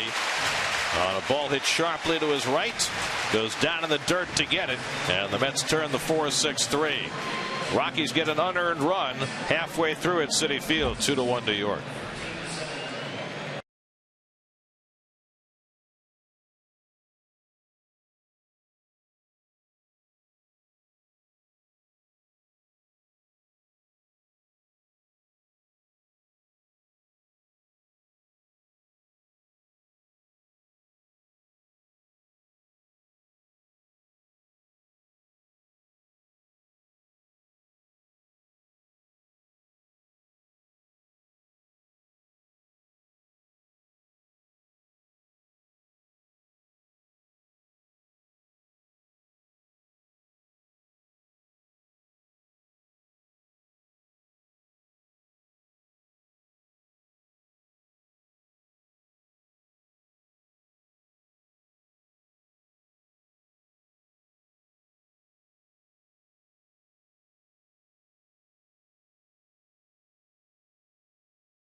COL At Bat is celebrating 5 years as your #1 mobile app for live baseball, available for iPhone, iPad, Android, and BlackBerry 10. At Bat delivers Mets baseball with live audio, stats, highlights, and more. Text At Bat to 31826 or visit Mets.com for details. Andrew Mejia will lead off in the home 5th inning. Mets with a 2-1 lead. Chad Bettis gave up 2 runs in the first inning, but has held the Mets off the board since. Mejia bunted into a fielder's choice his first time up and takes a wild cut of the curveball when it's 0-2. It's a nice double play the Mets turn there. Nice flat backhand by Murph. Feed to Quintanilla.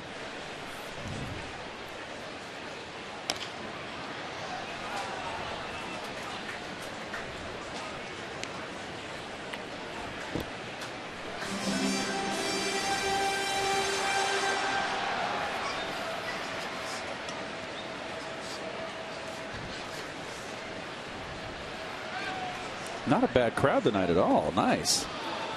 He strikes out, and that's the first out of the inning. Second strikeout for Bettis. Well, it's a perfect evening. Oh, you know what? And baseball is a beautiful game.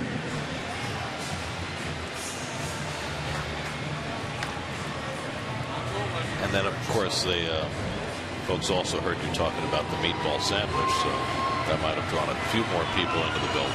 You and I, we didn't come up for air on that one, did we? We wiped those things out in a heartbeat.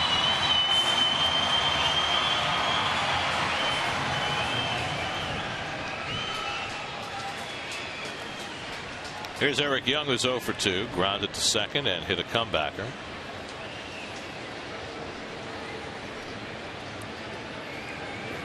Taking all the way, a call strike.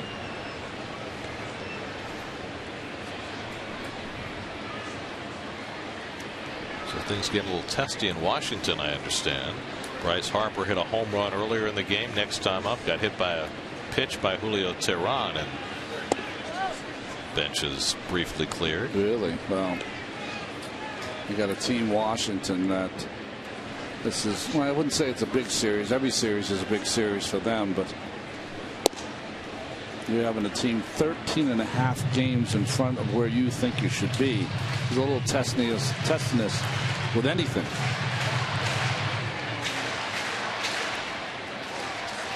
Two and one to EY, and he's late on the fastball. 2-2.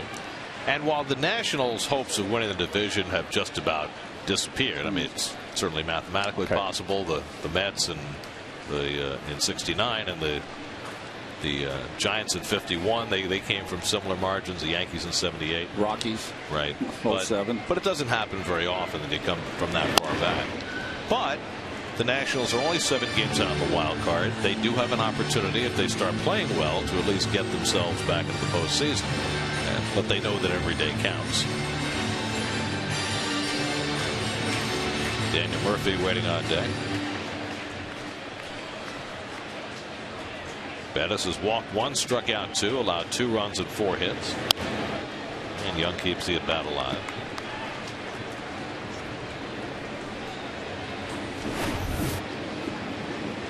Well, look at the focus, the eyes, of course. You would have to. I mean, you've got to be completely, everything's got to be tuned out. You just got to be focused on picking that ball up out of the hand of the pitcher. Mayhew with a quick flip and gets Young for the second out. Well, we have a new feature on the broadcast tonight, Keith. Yes, we do. It's now time to see if you guys can score with Keith. I will ask a question about my life and time in baseball. And the 17th correct answer, Gary, that is tweeted at SNYTV with the hashtag #ScoreWithKeith will win one of my autographed scorecards. And today's question is, what jersey number did I wear for the first time with the St. Louis Cardinals? Everybody remembers me with 37, but that wasn't my first number. That's the question. I feel very narcissistic. So you're going to sign your scorecard at the end of the night, and whoever gets is the 17th correct caller or correct answerer, you will give them your scorecard. I don't know if I will give them. I haven't discussed that with Mr. Gowdy, but I have signed several scorecards from this season. I see. So it won't necessarily be tonight's scorecard. It'll be a scorecard. A scorecard. Just so we understand. Yep. I've got to have this scorecard because I've got to move on because I got to have Henry's. So how next long start. are you? No, I got April's. I got all April's. Okay, because I keep my scorecards all year. I know you do. But you're going to give away some from earlier in the season. I'm much more giving than you, Gary. Well, that goes without saying. You're just a charitable sort. 1-2 to Murphy. Just off the inside, 2-2.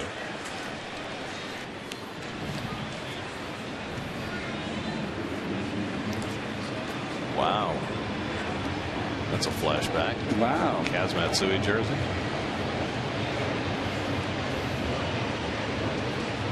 Remember when the Mets moved Jose Reyes to second base? Oh, gosh. To make room for Kaz? Off the glove of Bettis, hurrying in LeMahieu, and out at first base. Now Murphy out on the carom, 1-4-3. LeMahieu with a nice bare hand play, and he nips Murph at first base. Good call by Tony Randazzo. 2-1 Mets after 5.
Is brought to you by your Mercedes-Benz Tri-State dealers. Visit them on the web at searchmercedes.com.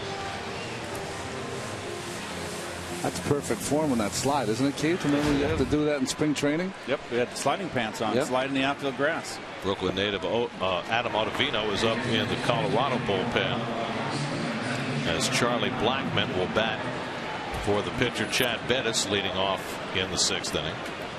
So Bettis did a whole lot better in his second start than he did in his first. 5 innings, 2 runs, 4 hits, 1 walk, 2 strikeouts. 27-year-old Charlie Blackmon will be the pinch hitter. He's had 75 at bats for the Rockies this season, hitting just .227.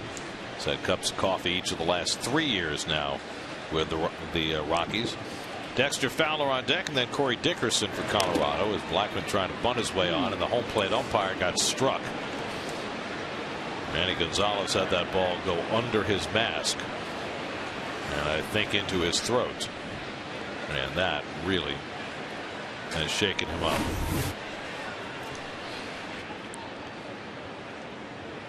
Fouled back by Blackmon, straight down on behind the plate, and it did. Oh, that's just. And kind of stuck there.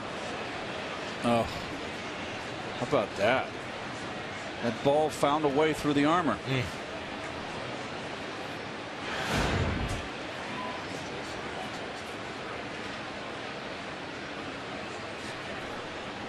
Ray Ramirez, the Mets head trainer, out tending to Manny Gonzalez.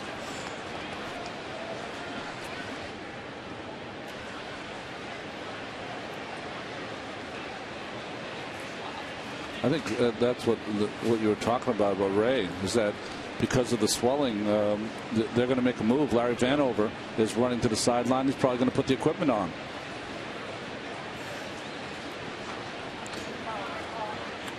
You know, I was once on a golf course with a man who drank from his Pepsi bottle, and a bee had been in it, and it went into his throat and bit him, and we had to rush him to the hospital because it closed up his throat. And I think that's the same thing that could happen here to Manny Gonzalez. Well, hopefully it doesn't happen. Fans giving a hand as he gets to his feet. A little but unsteady, he is right? Certainly not going to be able to continue in this game.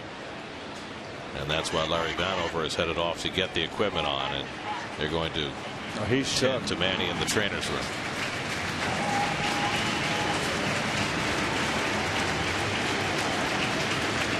Yeah, he's a little woozy. They extend the lower part of that mask to cover your chin and go a little bit beyond to keep that ball from hitting you in the throat. It takes a ball hit at an extraordinary angle like that to get under the mask like that.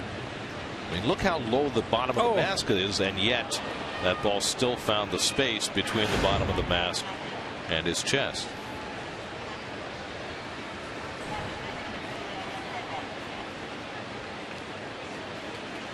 Well, that brings to mind when Yeager got hit with that broken bat, and then they had the extension on the mask. Remember? They used that billy goat strap that hung down from the catcher's mask. It hung down like a long beard as Yeager got that foul. Was it in the playoffs postseason?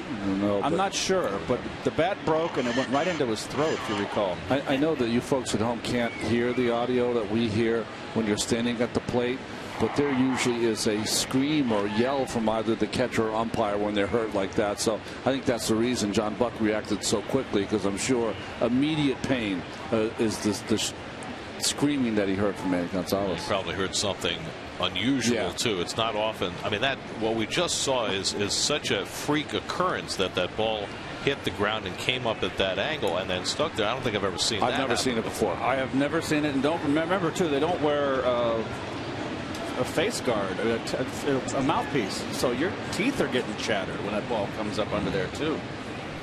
So it usually takes 7 to 10 minutes for the umpire to get his equipment on. He's got a lot of gear to get in underneath his uniform, and so Henry Mejia is going to have to wait it out and go back to the mound and throw in some warm-up pitches and get himself re-prepared once Vanover is ready to go. New York Mets baseball on SNY is brought to you by Lexus. Here's to a life less routine, the Lexus RX. By the New York Lottery. And by LIU Brooklyn, you know you're good. Now find out how good. LIU Brooklyn, find out how good you really are. Brian Gorman and Tony Randazzo, the two remaining umpires, waiting for Larry Vanover to get his equipment on, and we'll go with 3 umpires for the remainder of the game. Ron, now when the game presumes Mejia gets any amount of pitches he wants. Yeah, they'll let him warm up until he's ready. I think that what most pitchers would do, or I would do, is I wouldn't want to sit there too long. 2, 3, 4 minutes, whatever. Then jog back out there and just play catch. Play just easy catch. And when you see the umpire coming out, 5 quick ones, and let's go. As Mejia waits, right now let's go to Gary Apple in the studio for a game break presented by your local Tri-Honda dealers.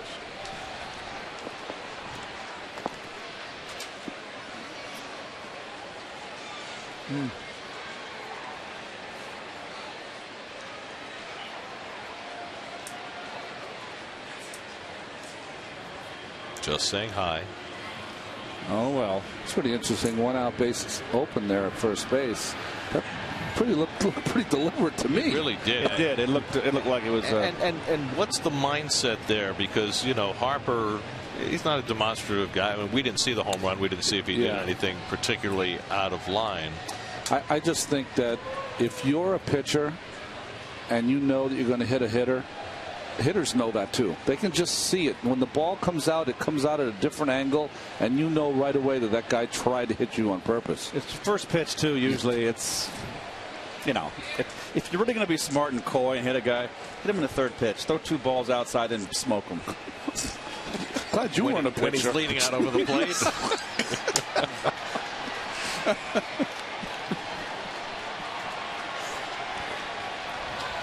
You could win a trip for 4 to Universal Orlando Resort. Enjoy all the action and fun of Universal's 2 amazing theme parks and stay on site at the electrifying Hard Rock Hotel. Just go to sny.tv/Toyota and enter the Toyota Fan Flyaway Sweepstakes for your chance to win.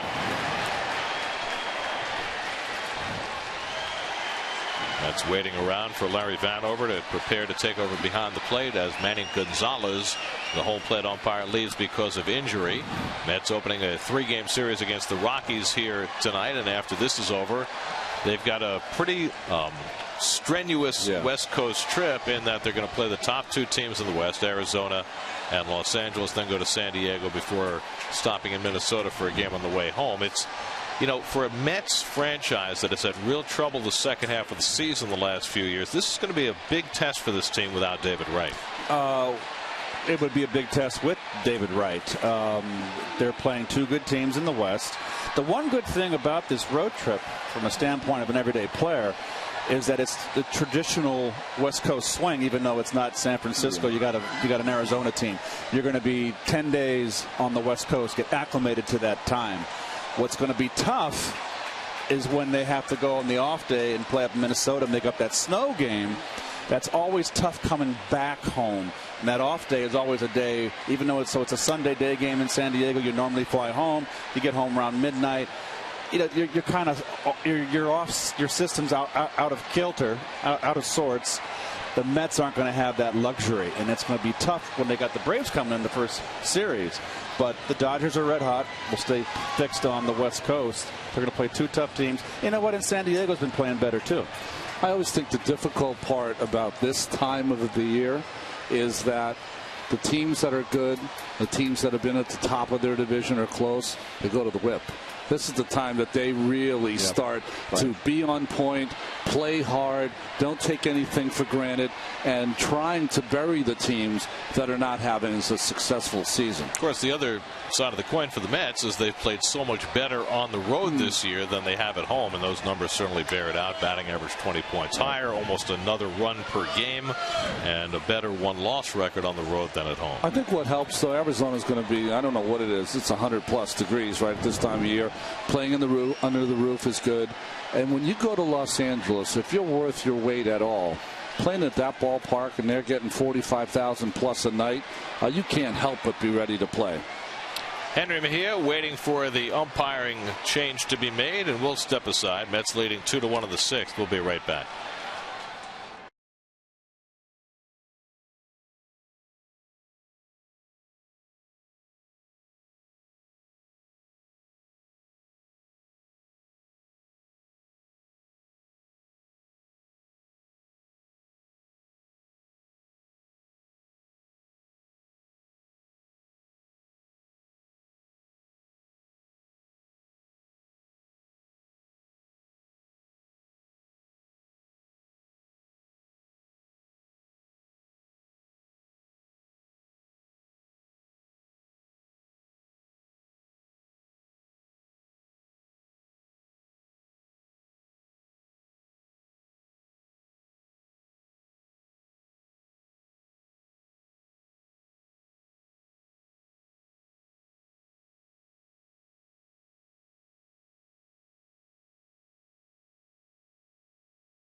56812 or at sny.tv. Let us know, what do you think the penalty should be for first performance-enhancing drug offense?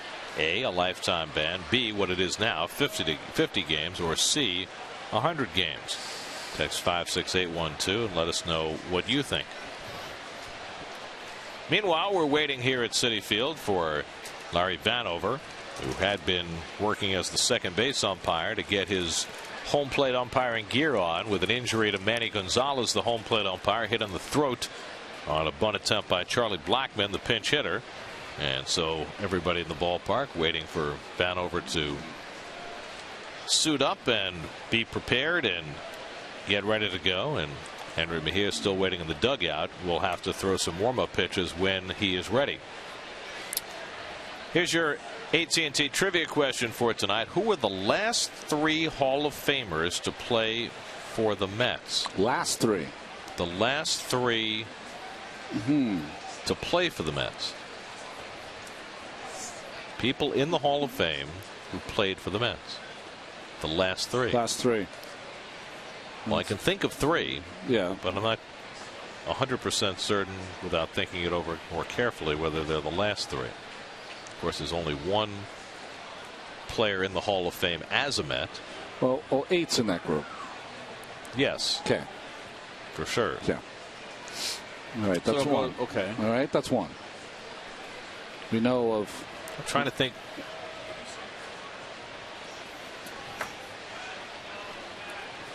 We know about someone finishing their career with the Mets, but that was a long time ago. A long time ago, right? Won 363 games. Henry pitching a no-hitter. Well, there's another one. There's another Hall of Famer who played 9 games for the Mets back in 1965. Later managed the Mets. Okay, all right.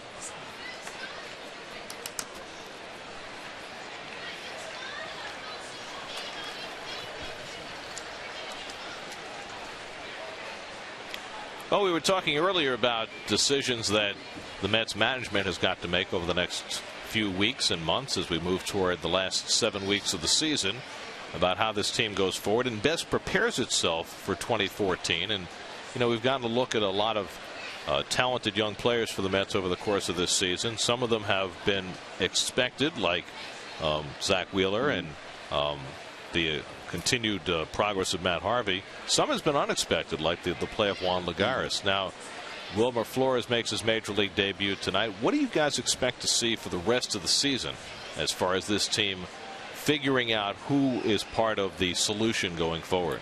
Well, I think initially David Wright's out till September, all right, or about that. Okay, let's assume he's out till September.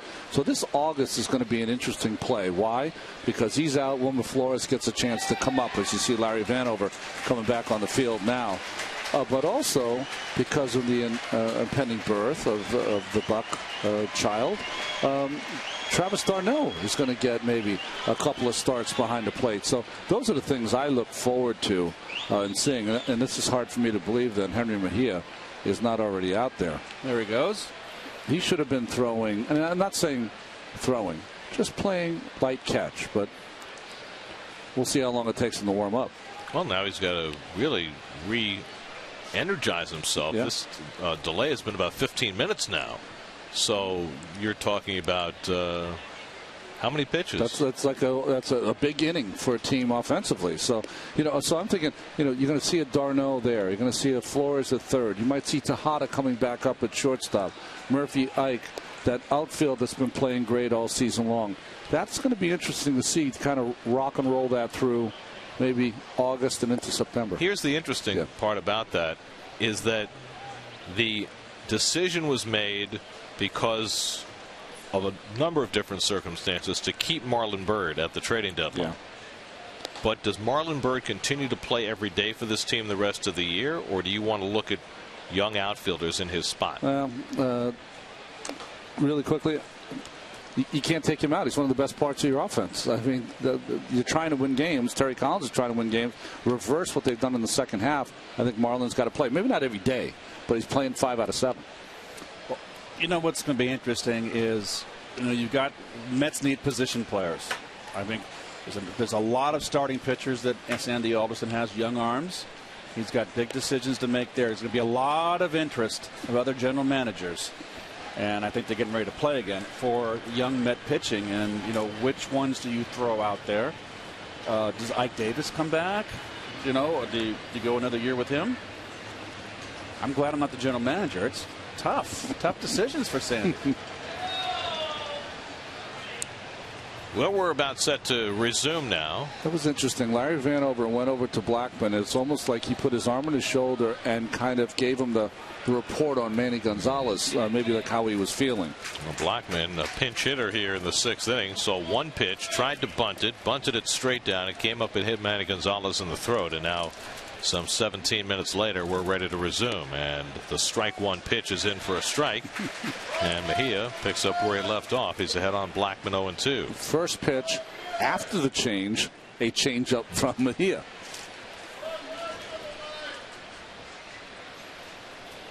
Henry has struck out 7, matching his career high.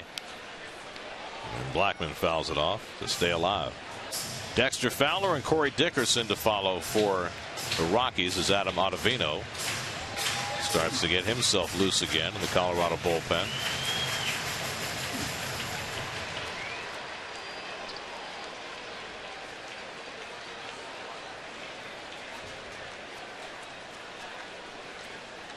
And the curveball drilled to deep right center field, heading back toward the wall. That ball is out of here.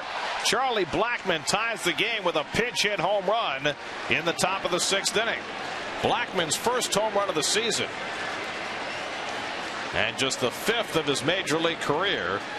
And the Rockies have come from behind to tie it at 2.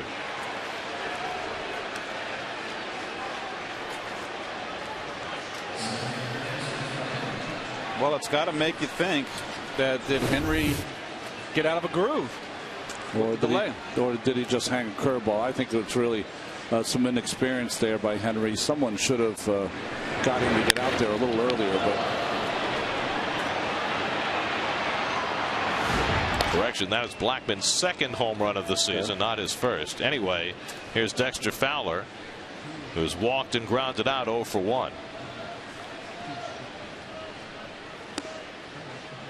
And Fowler takes a strike 1-1.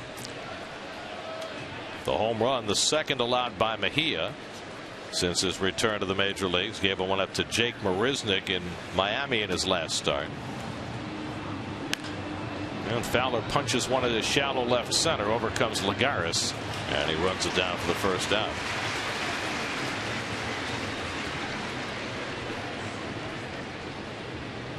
So Fowler retired, 1 away. Now Corey Dickerson, who has struck out and grounded out.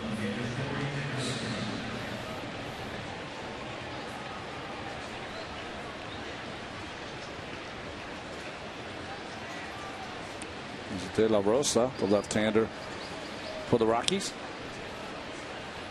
Mets will not see him in this series. He recently had his option for next year picked up at some $11 million. Rockies are always looking for pitching. It's just the nature of the ballpark they play in.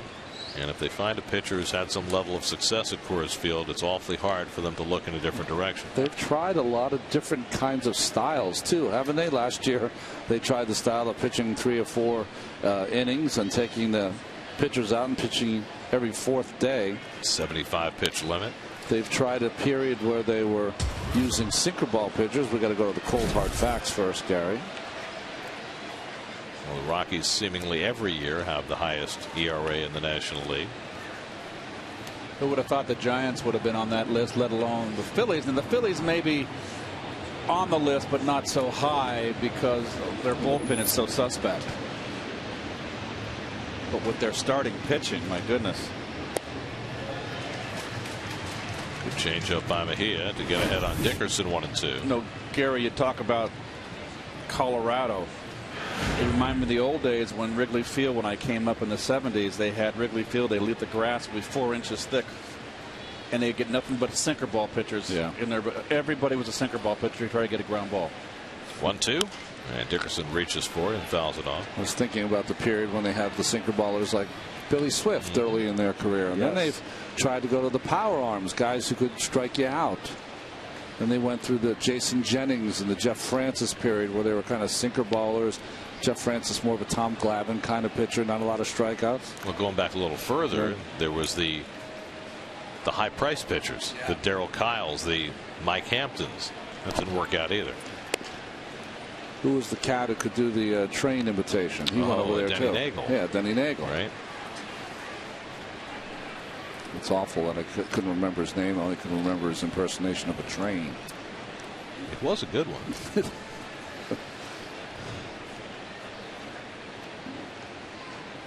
2-2 to Dickerson. And he fouls back the fastball.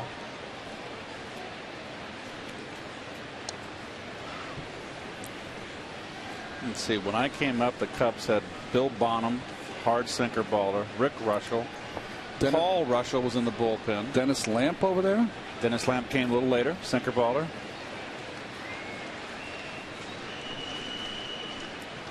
I think Lou Brock got his 33,000th hit off Dennis Lamp in St. Louis. Lined into center, a base hit for Dickerson. So the Rockies have a little more success against Mejia after this delay.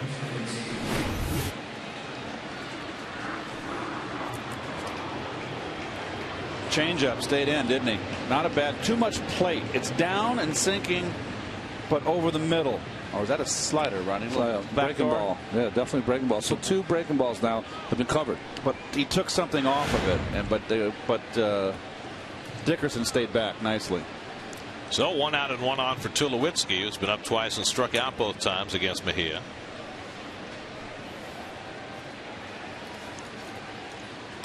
Hits one hard through Flores and into left field. Dickerson will stop at second. Well, Wilmer Flores' first chance in the major leagues results in an error. Ball hit hard, came up. We've seen David make this play so many times. Didn't have enough time. Ball hit too hard to get in front of. Just misread it. Dan Warthen's going to come to the mound. We're going to see how they're going to rule that. They're going to rule it an error. They did rule it an error. That's second error of the night. So the tie-breaking run at second with 1 out. Carlos Torres quickly to work in the Mets bullpen as Mejia over 90 pitches. And since the delay, the Rockies certainly hitting the ball harder against Mejia. We had a 17-minute delay because of an umpire's injury. By the way, unlike a rain delay, yes, they don't subtract that 17 minutes from the time of game. It's included. Really? Yeah. Like we need any help in getting these games a little longer, right? It has kind of been a year-long trend. It's one of those things. Here's Michael Kadire with 2 men aboard. Big spot for Mejia. And he goes low and away to Kadire, who's grounded out and struck out tonight. The Rockies had just 2 hits through the first 5 innings. But a couple of hits and an error here in the 6th inning, including the pinch hit home run by Charlie Blackmon. And they've been able to tie the game and now a chance to take the lead.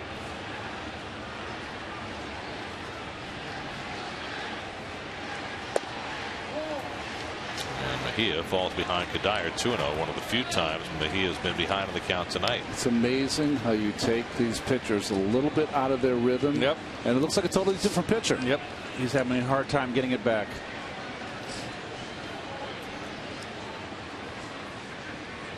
Well, you were a bit flummoxed, Ronnie, that he was not out there staying loose during part of the delay.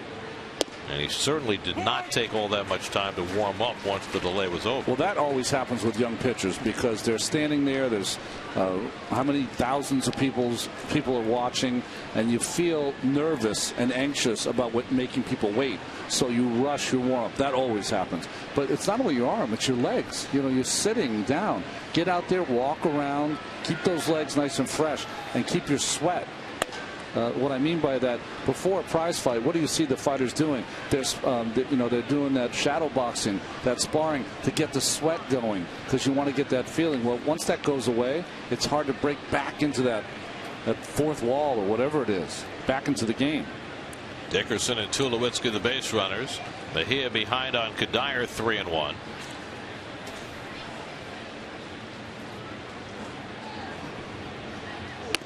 And there's ball 4, and the bases are loaded. So Mejia issues just his second walk of the night. The first one went to the first man he faced tonight. And I saw Terry Collins tell John Buck to go out and chat. And it looks like that's going to be all for Henry Mejia. So Mejia faces 5 batters after the delay and retires only 1 of them.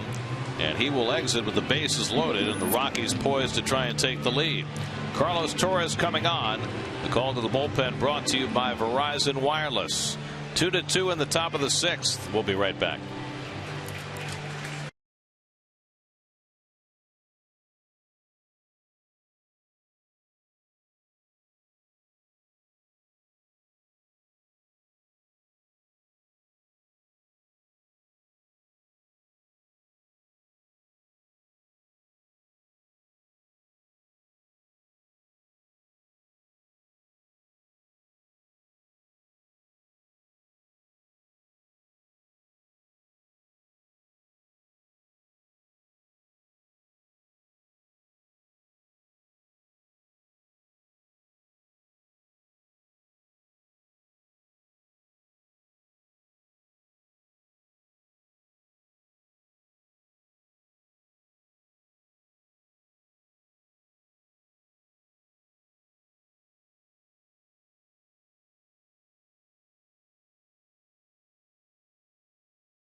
Henry Mejia out of the game after 5 1/3, unable to match his success after the 17-minute umpire delay. And so Carlos Torres comes on to try and bail him out of a tough spot. Well, Carlos got 2 outs in Sunday's ball game, and his ERA as a reliever, we know he's made a couple of starts, is 0.42. So that's been his strength so far as a New York Met. Comes in to face Willian Rosario, who's 1 for 2 tonight. Dickerson at third, Tulowitzki at second, and Kadire at first with only 1 out. Torres has inherited 5 runners, stranded them all, and trying to do some heavy lifting here with 3 aboard in the 6th.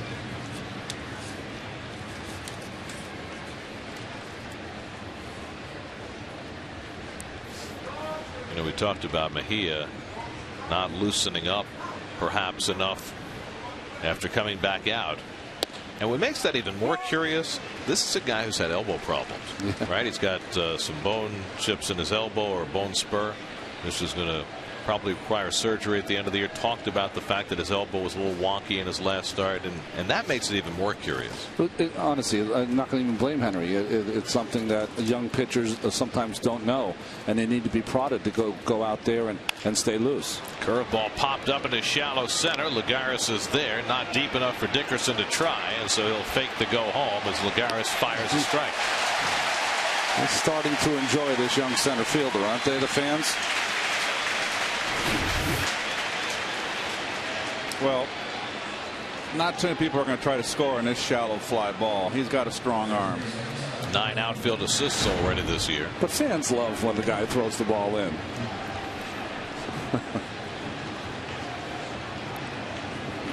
So 2 out. Base is still loaded for Todd Helton, who doubled down the left field line in the 2nd, then hit a ground ball to first that skipped by Ike Davis for an error to help produce the first Rockies run in the 5th.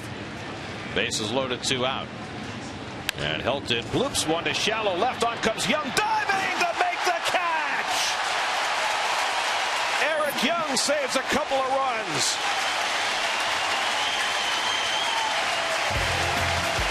leaving his feet to take a base hit away from Helton and keep this game tied.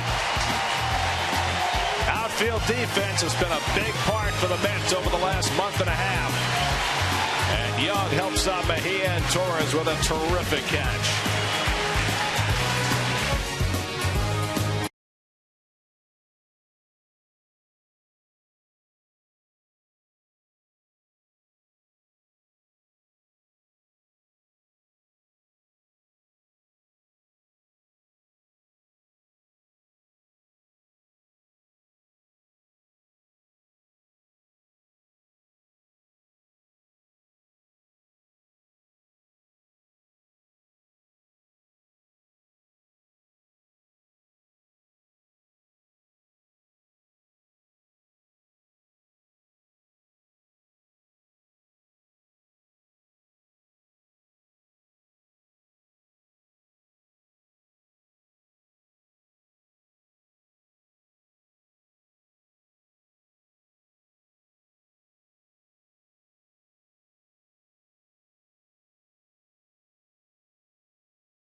Vino comes on to pitch for the Rockies in a tie game in the 6th. You know, you see his numbers this year. Well, last year he appeared in 53 games, 79 innings. So he's their long man. Last season he pitched 3 innings 6 times out of the bullpen. 3, 4, and 5 up for the Mets in the 6th. And a slider misses high to Marlon Byrd.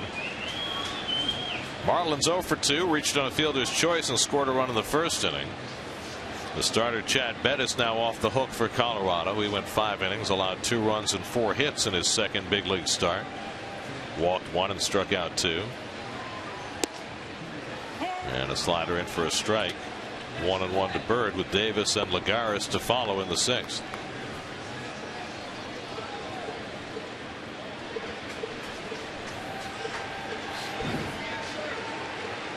Each team with 2 runs and 4 hits, and Marlon takes a fastball in tight, 2-1.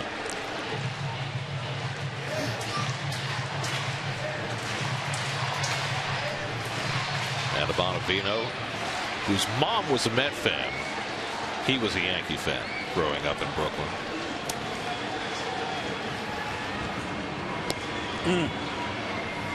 Good slider. How could that happen, Mom?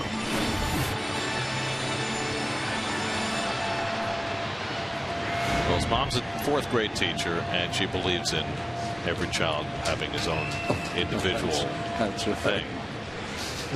Probably when he was a kid, the Yankees were having a nice run. It's true of the last couple of decades of right. kids growing up in New York.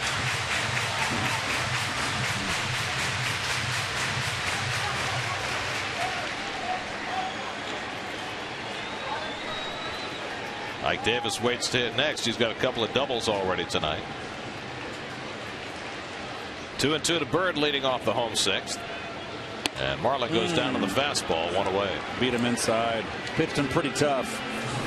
Sliders to get ahead, then came in and pounded him in. Good pitch.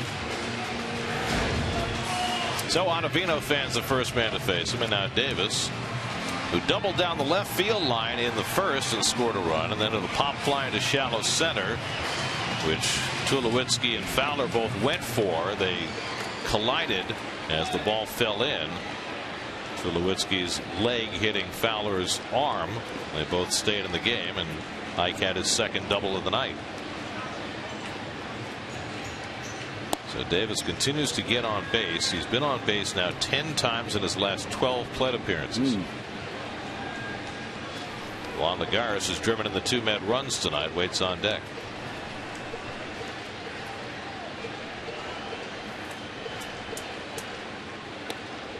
Trickles away from Rosario, and it's 2-0.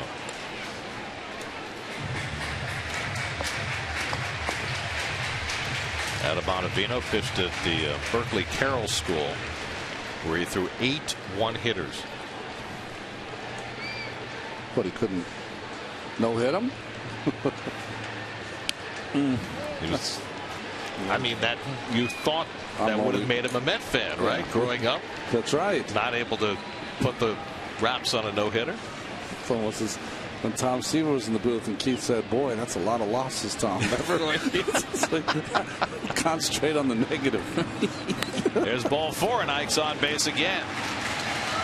So that's now 11 times in his last 13 plate appearances that Davis has been on base. Well, this is the 2 runs. First inning triple, opposite field. Lagares, we've seen him go that way. Line drive hitter. 2 RBI trip right there. That was his 4th big league triple in just over 200 at bats.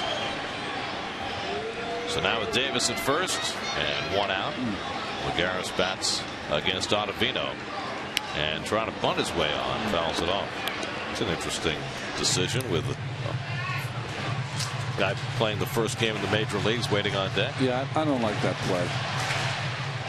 You know, the third baseman Ariando's back, so that opens a chance to get on. But Lagares is there to drive in some runs. It's the number 5 hitter tonight. First time in his career he's hit 5th in the lineup.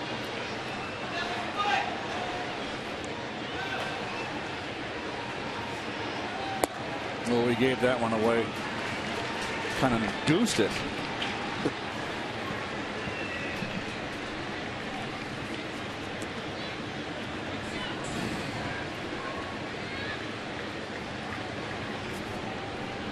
Ike stole a base on Sunday, his 3rd. And Lagares jumps back, 2-1. Wonder if he'll get that same kind of slider that he got from Bettis earlier in the game. 1-1 fastball in. Ottavino's a guy that throws a lot of sliders to right-handed hitters. And he does, and he fouls it off. 2-2.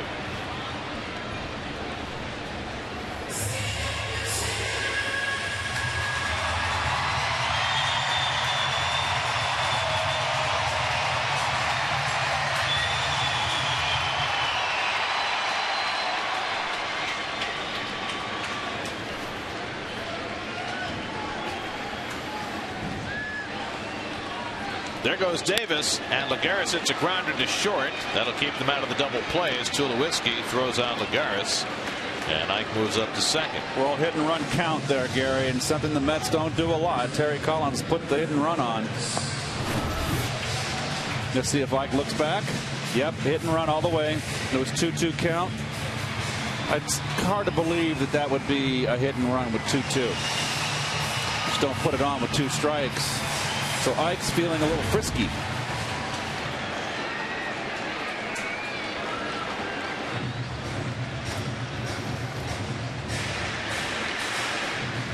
Here's Wilmer Flores. First big league game. He's gone 0 for 2.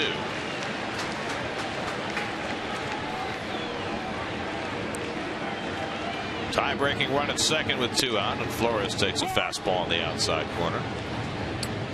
Pretty upright stance for Flores. Takes a full swing. The bat comes around and he follows through around and touches his back like when Mike followed through. In the air to right field, and on comes Kadire, and that retires the side. A walk and 1 man left. Flores now 0 for 3 in his debut. On to the 7th we go at Citi Field. Mets and Rockies tied at 2.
Do they need a traffic light?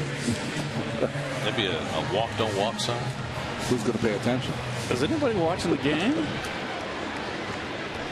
Wilton Lopez about to get ready in the Colorado bullpen as we answer our AT&T trivia question for tonight. We asked who the last 3 Hall of Famers played for the Mets. Well, Carter and Seaver, Warren Spahn. None of those. How about that? See, forget about guys who played late in their careers as Mets.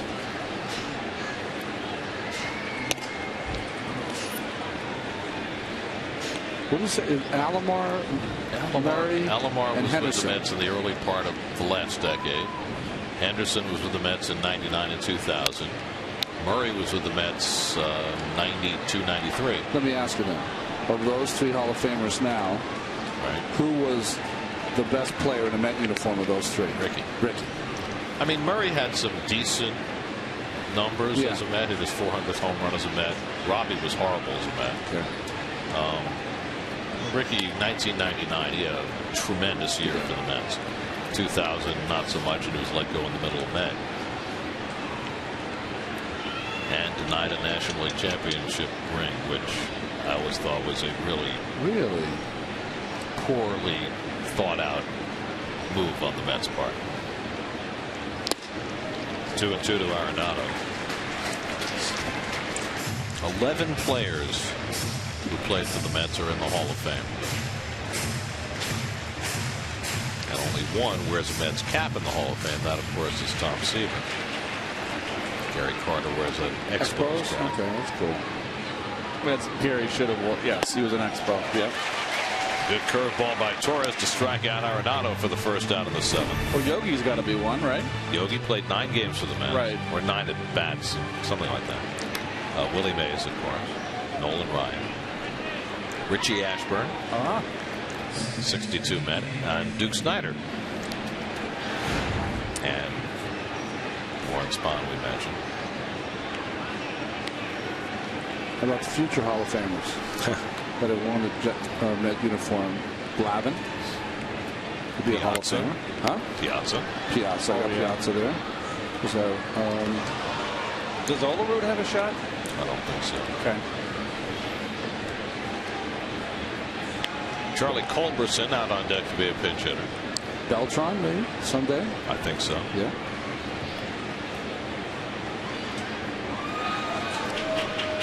DJ LeMahieu 0 for 2 today, and Torres pours one in for a strike.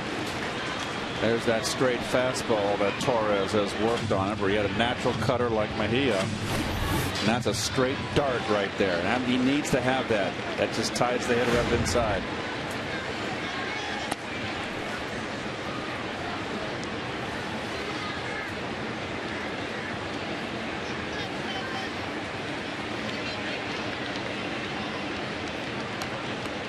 There's the thing with Beltran, the combination of the home runs, the stolen bases, the gold gloves. Yeah. It's a complete game. Complete center field. Grounded down to third, comes up off the lip for Flores. The low throw handled by Ike Davis for the 2nd out. So Flores, who made an error on his first chance, handles that one better. And there are 2 out. And let's not forget that Flores has played the most season this year in Vegas at second base. So it's a longer throw for him. It's going to be a bit of an adjustment. He played 87 games at third base last year, but only 4 this year. After playing most of his career as a shortstop before last season. There's Charlie Culberson, who had a little bit of time with the Giants. He's 1 for 12 as a Rocky. Rockies already have a pinch hit home run in this game. That was Charlie Blackmon to tie the game in the 6th. Culberson fouls it off. Meanwhile, Carlos Torres is phase 4, retired 4, came in with the bases loaded in the 6th inning. Got 2 huge outs, including a saving catch by Eric Young. Young and Torres, both former Rockies. Carlos pitched for Colorado last season. Fly ball right center. That's pretty well hit. Back in the gap goes Lagares with Bird, and Bird makes the catch. Well, Marlin had the shorter distance to go, and he makes the grab of the fly ball by Culberson to end the inning. Helped out by his outfielders, Carlos Torres has retired 5 in a row.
Colorado as we go to the bottom of the 7th. Came over to the Colorado Rockies in a trade with the Houston Astros. You can see his numbers this season, 54 games.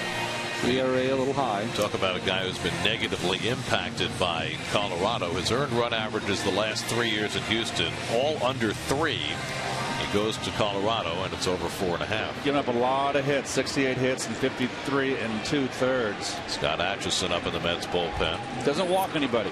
John Buck leads off for the Mets in the home 7th and bounces 1 foul. But the thing about Lopez this year is his strikeout rate is down. He's usually a 7 strikeout per 9 inning guy. This year 5.5. Well, he's a slinger, and maybe that little slider that he throws doesn't break as well in Colorado, but he's a guy that'll sink it and slide it on you. Buck is 0 for 1 and a walk, and there's the slider. 0-2.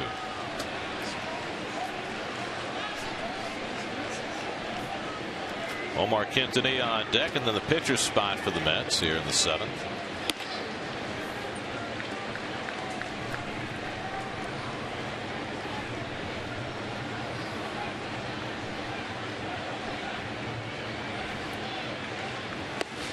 I don't even know how long they've been keeping this stat, but it'd be pretty interesting to. We've documented the strikeouts are up. We've documented the base on balls are down. How about the swings and misses? Oh, don't you love to know what that is now in relation to what it was before? Up. Yeah, that's scientific enough for me, Gary. I got it. Final score in Cleveland. Detroit beat the Indians 5-1. That's 10 straight wins for the Tigers, and they now have a 5-game lead over Cleveland as Justin Verlander outdueled Justin Masterson in the all-Justin affair. 8 innings, 7 strikeouts for Verlander. Oh, Verlander goes 12-8 now. Oh, tied him up inside. So Buck down swinging. 1 out in the home 7th. Just fastball running in, and you're right, Keith. Just looking for that ball away. Had a little movement coming in under the hands, and that swing and a miss we were just talking about. Good pitch with 2 strikes. Inside fastball. So 1 out and nobody on. Now Omar Quintanilla, who has struck out and grounded out tonight. Andrew Brown has come out on deck to pinch hit for New York. The Mets, who went a week without a left-handed bat on the bench, now have one in Mike Baxter, but Terry Collins is going to save him for later and send Brown up there here in the 7th.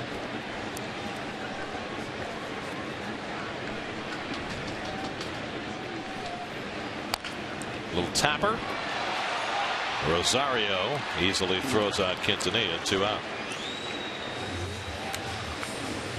Let's check out the results of our Verizon text poll. We asked what you thought the penalty should be for first PED offense, and a plurality says 100 games. Well, it lets you know that 83% of the fans out there want a harsher penalty. That's what it lets you know. Well, more than a third want a lifetime ban for first offense. So, I think that fan attitudes are all over the map. I think there are some fans who take a very hard line. There are some fans who take a much more for lack of a better term, libertarian approach. Do what you want. If you want to harm yourself, harm the game, that's your choice. So I think that there's not a monolithic response, and I think that was reflected there. Yeah. Andrew Brown pinch hitting with 2 out and nobody on. You can't take the libertarian do what you want when it affects other people. I think that's exactly right. I think that's an excellent point to make. It's not a victimless crime. The victims are the guys who aren't taking, whose jobs you're taking away by enhancing your performance artificially. Absolutely.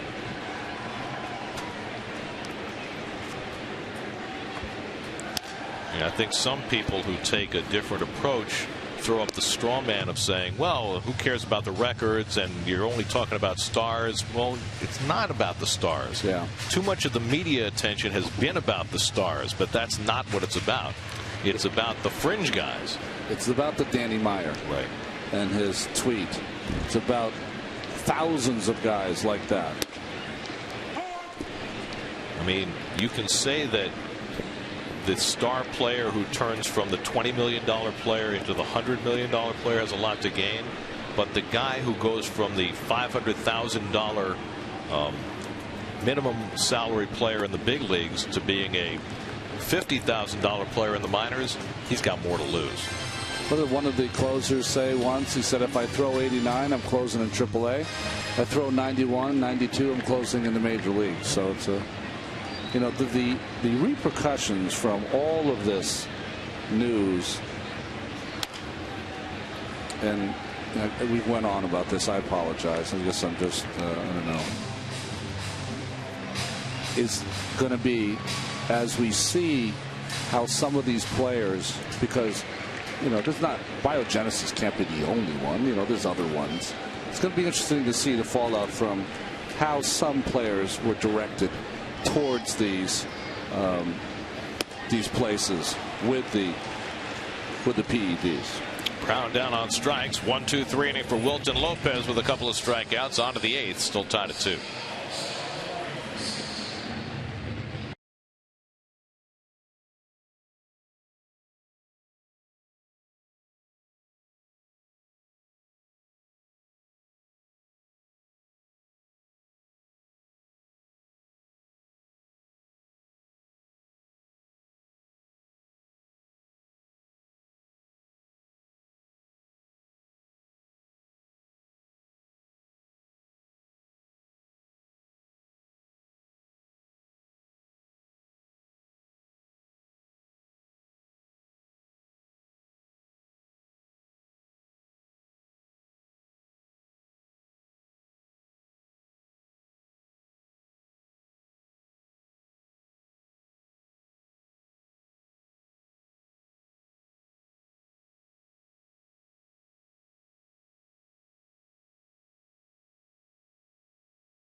Stephen Wright threw a pitch. It went to the backstop.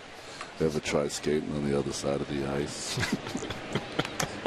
Scott Atchison will pitch for the Mets as we go to the 8th inning. Dexter Fowler leads off for Colorado. Fowler is 0 for 2 and a walk. And he takes low and away, ball 1.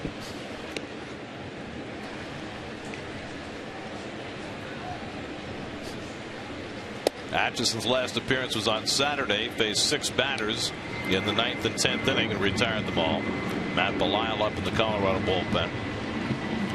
Both teams are without their closers. The Rockies have been without their closer, Rafael Betancourt, for several weeks now after he underwent an appendectomy. Rex Brothers has been closing. And the Mets today placed their closer, Bobby Parnell, on the disabled list. Bobby has a herniated disc in his neck. He's been getting injections, including an epidural. They're going to wait to see if those do any good. And if not, then they'd have to consider surgery, which would be a scary thought. Just missed. Full count to Fowler. So Terry Collins said before the game today he's going to mix and match with his bullpen. But the one thing he said he would absolutely do today is make sure he held back a lefty. There's ball 4 and Fowler's on because Carlos Gonzalez is sitting on the Colorado bench. SNY Super Slow Motion is brought to you by your Mercedes-Benz Tri-State dealers. Visit them on the web at searchmercedes.com.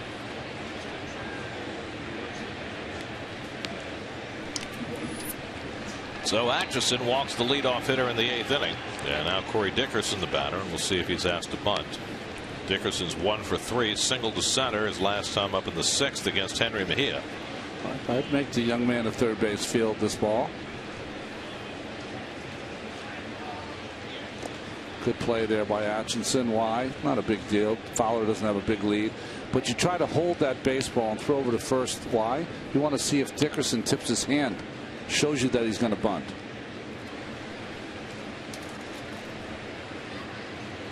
Flores in on the grass at third. There goes Dickerson, hit and run play, and he fouls it off. Well, there you go. Old Walt Weiss, the old middle infielder. You like it, right? I do always like to hit and run. Always.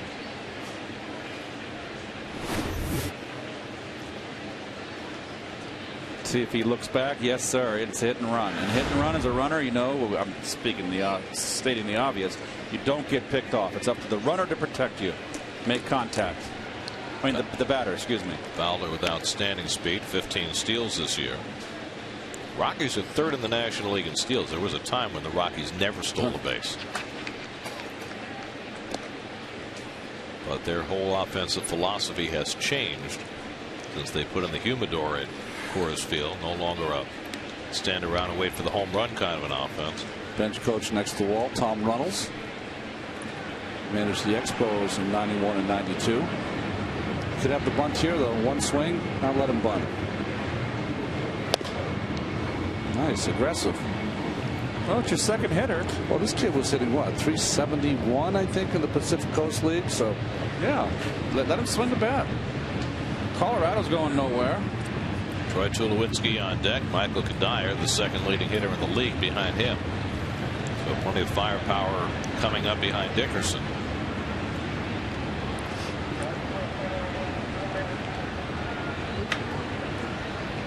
And Dickerson swings and misses, 1 and 2. See so many guys swing the bat and fall over home plate. It's just no balance. Keep it rolling. There's a big swing and you fall over the. It's just, I just see it all the time. I don't get it. Swinging out of their shoes. All you need right now, you got a left-hand hitter, base hit, 1st and 3rd between Ike and Murph. Just get the inning going. Keep it rolling. All swinging for the downs.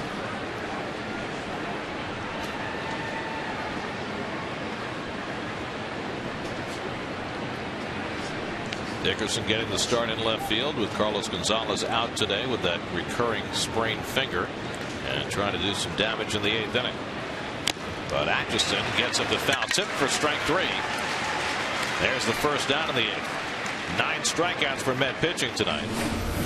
Backdoor slider? No, fastball away, Keith. Oh, you're right. There was a backdoor slider. Good spot. Oh, there. Yes, it is. See the spin. Buck able to squeeze it. Not a good hack. So 1 out and 1 on. Now Tulowitzki, who's 0 for 3 tonight, at a sharp ground ball that skipped by Wilmer Flores. First chance in the big leagues for Flores. He was charged with an error. The Rockies tied the game in the 6th inning after a 17-minute delay when the home plate umpire Manny Gonzalez got hurt. By the way, they've said that Gonzalez got hit in the jaw with that foul ball, and Met doctors are examining him as we speak. And his teeth got shattered. After the delay, Charlie Blackmon had a pinch hit home run to tie it, and the Rockies subsequently loaded the bases on a single, an error, and a walk. And then Carlos Torres came out of the bullpen and got 2 huge outs to end that 6th. The last one on a diving catch by Eric Young in left field. So Henry Mejia, the starter, went 5 1/3, allowed just 1 earned run as Pedro Feliciano gets up in the Mets bullpen.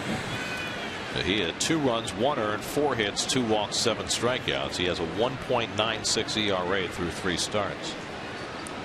It'll be a no decision game for him. Fowler at first and 1 out, 1 and 1 to Tulowitzki, and he takes a strike on the outside corner. Fastball 1 and 2. And it's a strike. He got caught looking for a slider. fastball comes back, starts outside corner, and then comes back over the. Oh, they had played all the way. Straight as a dart. Just a dart on the outside corner. And then you look at the umpire and say it's outside. Come on. They're caught looking. 1-2. Line the other way. Bird coming on. Slides to make the catch. And back to first base goes Fowler. Boy, the Mets have played some brilliant outfield tonight. That time Bird with a sliding effort. Oh, the Mets outfielders really closed well on line drives in front of them. Young, Bird, Lagares goes and gets him anyway. Left, right, back, forward. It's almost like it's been infectious. Everyone just, anything in the air, they're going to get it. So 2 out. Fowler remains at first, and now Michael Cuddyer is 0 for 2 and a walk tonight. A leadoff walk from Atchison, putting him in jeopardy, but he's retired the next 2. And Cuddyer takes a fastball for a strike.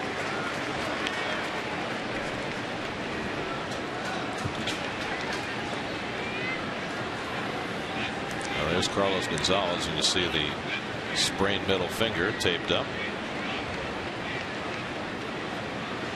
It's chewing gum, folks. Late swing foul. 0-2 to Cuddyer.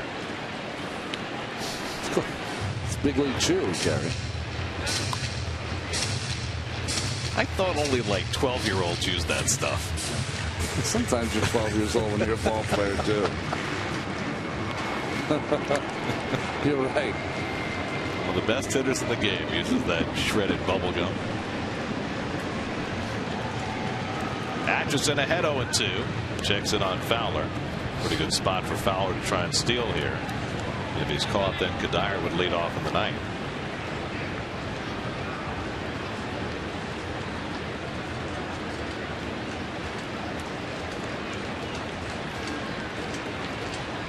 There he goes, and Cuddyer bounces one foul.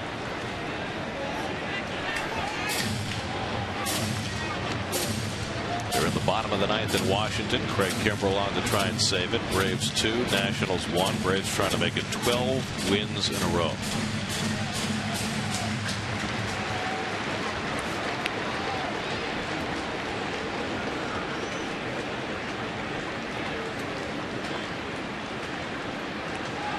Fowler was running on the last pitch. Going again. Up and in. Buck makes the throw, and it skips past Murphy. Backed up by Quintanilla. Stolen base for Fowler, his 16th of the year. And Buck, I think, is arguing for interference. Yeah, he thinks Cuddyer came and interfered with him. I don't think he did. No. Absolutely not. He just slipped when he threw the baseball, and that's why it bounced on Murph. Fowler did not have a big jump at first base. He's saying the follow through hit Cuddyer. That the bat hit his hand? No, when he followed through and thrown a second, his follow through took him into Cuddyer, whether it was his bat or his body. Cuddyer is not getting in the way here. He's not. But watch the follow through with his hand. Watch the follow through with his hand. Stay with it, guys. Fall through his hand, comes right up against his thigh, or Cuddier's moving away. Yeah. So it's not interference. It is not interference. See how he hit his like upper thigh, the lower thigh there? That's what he's complaining about. So now the go-ahead run in scoring position with 2 out. A 1-2 count to Cuddyer. Going away with the slider. 2-2. Cuddyer 17 home runs, 63 runs batted in. That's 10th in the National League. Willie Rosario would be next. Each team with 2 runs and 4 hits. Fowler at second and 2 out. 2-2 from Atchison, and the breaking ball bounced foul. Good one. You saw the reaction to Atchison there. Said, darn, I threw a good curve right there down and away, and you got a piece of it. Stayed in the at bat. That's what 330 hitters do, right? Yep. He doesn't throw it very often, but that fastball in. There we go. There's the target market for Big League Chew. 2-2. Struck him out. Foul tip held by Buck. Cuddyer is down on strikes. And Atchison does some heavy lifting to get out of the top of the 8th. 2 strikeouts for Atchison. Still a 2-2 game.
Eric has contributed on defense again tonight. This is Saturday in the second inning against Alex Gordon. And then tonight in the sixth with the bases loaded and 2 out. Takes a base hit away from Todd Helton. Stays in the air longer than anyone else on those diving catches. Thing of beauty. So the top of the batting order for the Mets comes up in the home 8th. Young, Murphy, and Bird trying to snap this 2-2 tie. Mets had a 2-0 lead. They got both runs in the first inning on a 2-run triple for Juan Lagares. Wilton Lopez retired the side in order in the 7th, and Young greets him with a base hit the other way in the 8th. So against his old ball club, Young is aboard to start the 8th inning, and now the wheels will be in motion. A guy who can steal a base, Murphy who can hit and run coming up. Interesting. The Colorado Rockies got their leadoff hitter on. Weren't able to do anything. Let's see if the Mets can score a run.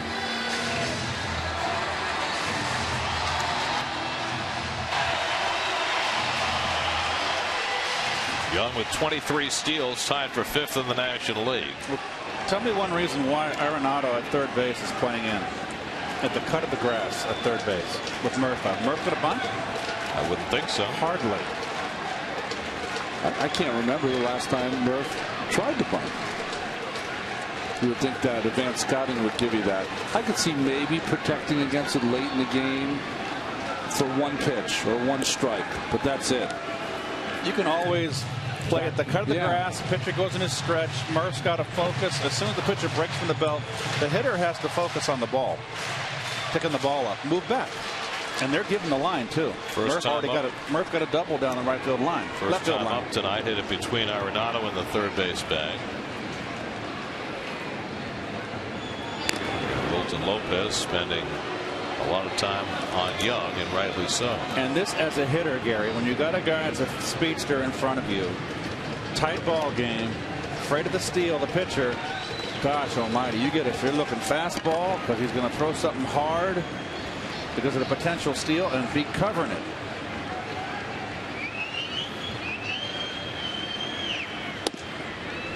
Or 1 to Murphy. It's a final in Washington. Greg Kimbrell struck out Bryce Harper to end it. Braves beat the Nats 2-1. Wow. 12 straight wins for Atlanta. They now have a 14.5 game lead in the National League East. Talk about your runaways. Talk about your magic number starting to come into play.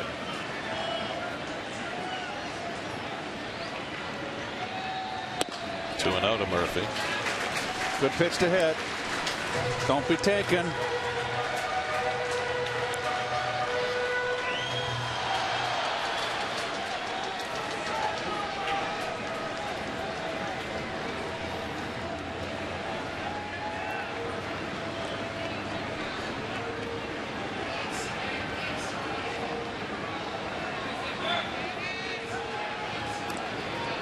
How often do we see it, Ronnie? Those relief pitchers asked to work a second inning after a successful 1-2-3 inning. Unless you're the long guy who knows how to do it, it's almost like they gear up, Gary, for their one audition, their one inning, and they put everything into that inning, and sometimes they don't have anything left.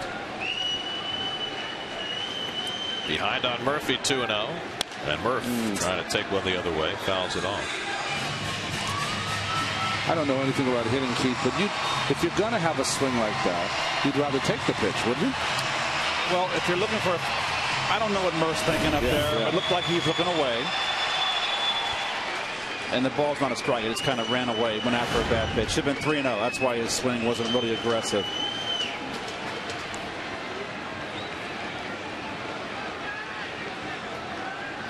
And Murphy fouls off another one. And it's 2-2. Marlon Byrd hitting in the third spot for the first time this year. Standing on deck. It's trying to refashion their offense without David Wright, who will be out a month. Deep in the box, Murph. Stands far away from the plate, but not that far. 2-2 from Lopez. Ball 3. Full count. Running here, Keith. Yes, absolutely. I said it before, and when Murph struck out. strike him out, throw him out, but you got to do it. I'll say it again. I'll knock on wood before I say it. Well, also, if Murph doesn't strike out, then Young can still has the speed to steal the base. Putting yourself out there, my friend. He's running, and Murphy fouls back the fastball.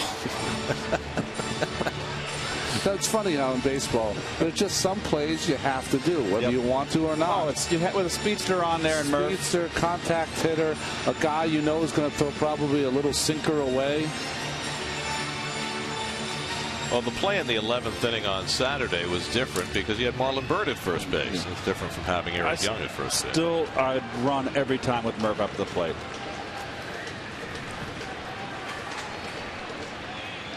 Again, the 3-2. Again, he runs. Ground ball foul.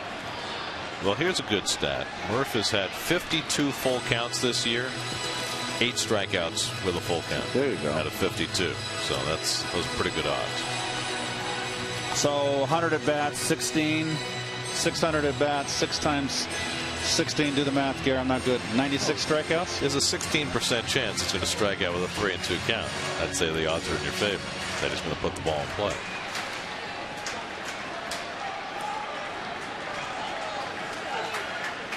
This will be the 8th pitch of the at bat from Lopez to Murphy, with Young at first and nobody out. Tie game, 8th inning. Runs, fly ball, left center, over toward the gap goes Dickerson to get it, and back to first base sprints Young. So Murphy flies out for the first out. Well, Daniel had a 2-0 count, couldn't get it done. Had some pitches to hit. This is a good one to hit right here. It's a fastball belt high towards the end of the bat. Sometimes I think Murph could maybe get an inch or 2 closer to the plate. It just doesn't seem like he has the coverage of the outside corner sometimes, that he reaches. So now Marlon Byrd is 0 for 3 tonight. 1 for 7 in his career against Wilton Lopez.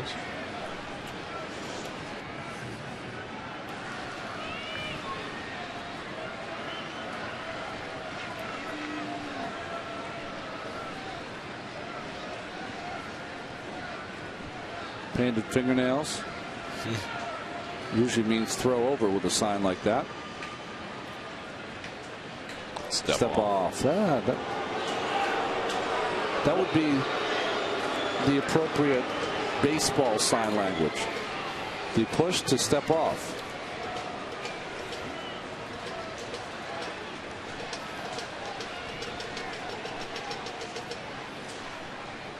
He wants to sink her in. Byrd swings over it. 0-1. In Pittsburgh tonight, tie game, bottom of the 9th. Josh Harrison, a home run off Mike Dunn, and Pittsburgh beats Miami 4-3. Harrison's 2nd home run of the year. Pirates maintain the best record in baseball at 68-44. Sinker in, slider away. Fly ball center field. Fowler easing back. Has room on the warning track. Tagging at first is Young, and he slides in safely at second. Good base running by Eric Young on a long second out off the bat of Marlon Byrd. Very sloppy and lazy by Fowler. And Young has the presence of mind to see him backpedaling and getting back. That was just lazy out there in the outfield by Fowler. Well, Young got to watch that up close and personal for a few years. So now Ike Davis. Now, Ike has been on base 3 times tonight, 11 times in his last 13. Are you going to intentionally walk him and pitch to Lagares, who's driven in the only 2 runs tonight? He's going to be intentionally walked. I'd pitch to him. He's 2 for 4 with a home run against Wilton Lopez. I'm wrong. You're right, Keith. I pitched to him. Come on. A base hit could give the Mets the lead. Young at second and 2 out. Oh, geez. That was a balk by Wilton Lopez. They did not call it. That's why the catcher's going to go out and talk to him. Here's Ike Davis's 9th so far. First inning, going with the sinker right down the line where it's pitched. Nicely done. This one he got a little lucky. Little bloopage. They both resulted in 2 base hits for Davis, who now has 10 doubles for the year. He walked in the 6th inning, so he continues to get on base at a very fast rate. Now trying to get a big hit with a runner in scoring position to get the lead running.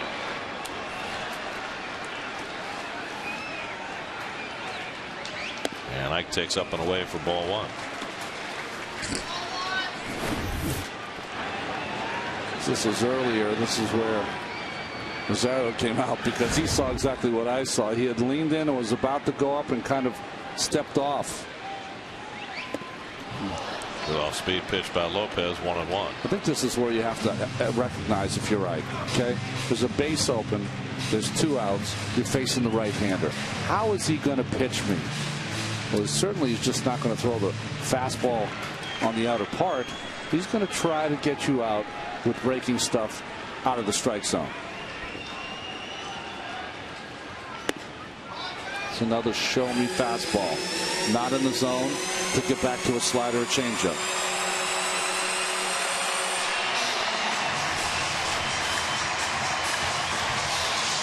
Juan Lagares waiting on deck.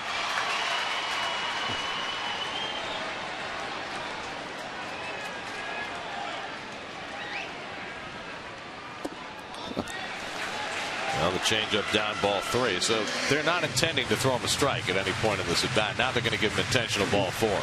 So after falling behind 3-1, Ike will get on base yet again. And the Mets will have 2 on and 2 out for Juan Lagares, which was a perfect formula back in the 1st inning. Now we're both right. They did pitch to him, and then they intentionally walked him. Yeah. I think you guys have plenty of right to share. So here's Lagares, who batted with 2 out and 2 on in the 1st inning and drove a triple to right center field to drive in a couple of runs and give the Mets an early lead. There's the pitching coach Jim Wright out there to talk to his right-hander. Just a little scouting report. He's probably going to tell him, hey, you know, he beat us earlier in the game and a little slider away. This kid does a nice job of handling that ball away. Let's make sure we do enough with your sinker inside.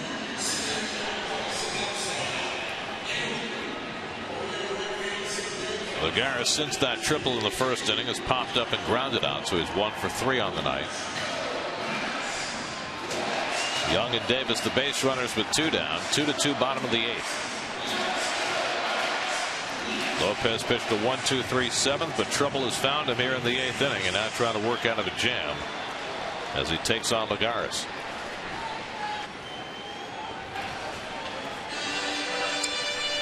Well, they're going to play back on the infield corners, of course. Lagares is not. This is 2 outs. He's got to get a base hit. He's not going to put a drag button down. With 2 out and 2 on, Lagares takes the pitch for a strike. Big pitch. Strike 1, most important pitch. The danger you have here with Lopez, if he's going to throw that sinker in, third baseman Arenado is off the line. Ball that Lagares might pull that way, and that might have handcuffed Rosario a little bit. The changeup, 1-1. Cold Hard Facts brought to you by Frost Brewed Coors Light. Juan Lagares moving up on that list. Let's eliminate Puig. A little bit behind Yasiel Puig. But considering that Lagares spent the first 2 months of the season hitting under 200, it's been quite a jump. And as he's played more, he has hit better. A lot of us thought maybe the more he'd be exposed to right-hand pitching, the more he would struggle. It's been the other way around.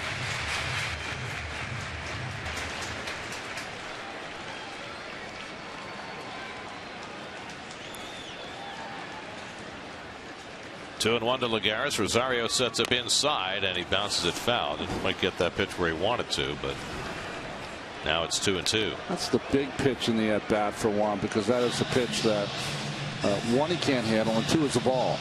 But you know, when you're a young hitter, it's the bottom of the 8th. You have a chance to put your team up. You get a little excited, get a little anxious. Well, Troy Hawkins up in the Mets bullpen. 2-2 game. 2 out, 2 on, 2-2 to Lagares. And he just got a piece of that to keep the at bat alive. That was Jim Wright, the pitching coach, came out and said just keep the ball in on the young right-hander's hands.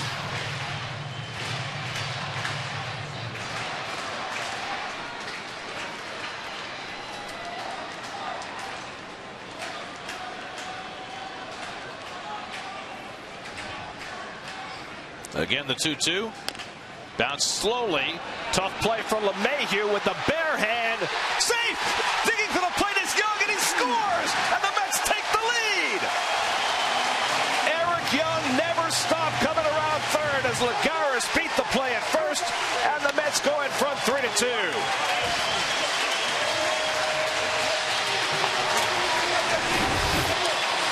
Well, he gets tied up with a fastball. A little tamper here. Hustles the first. But this is shades of Mookie Wilson right here. How many times we've seen Mookie do this over the years? You Met fans, Ronnie and I. That is great hustle. The problem here is that not with LeMahieu, but Helton wasn't ready in case there was a safe call to throw the ball to home. Tremendous hustle. So the Mets grab the lead. Now Wilmer Flores takes outside. Lagares gets credit for his third RBI of the night as Young sprints home from second base on the infield hit. Flores 0 for 3 in his big league debut. And he fouls back the fastball. Best cut he's had all night. You want to know why the Mets have played better than the first couple of months of the season? Because of plays like that. That's something that would have never happened the first 8 weeks of the season. Never. On both ends. Yeah. Lagares beating it out and Young taking advantage and sprinting home.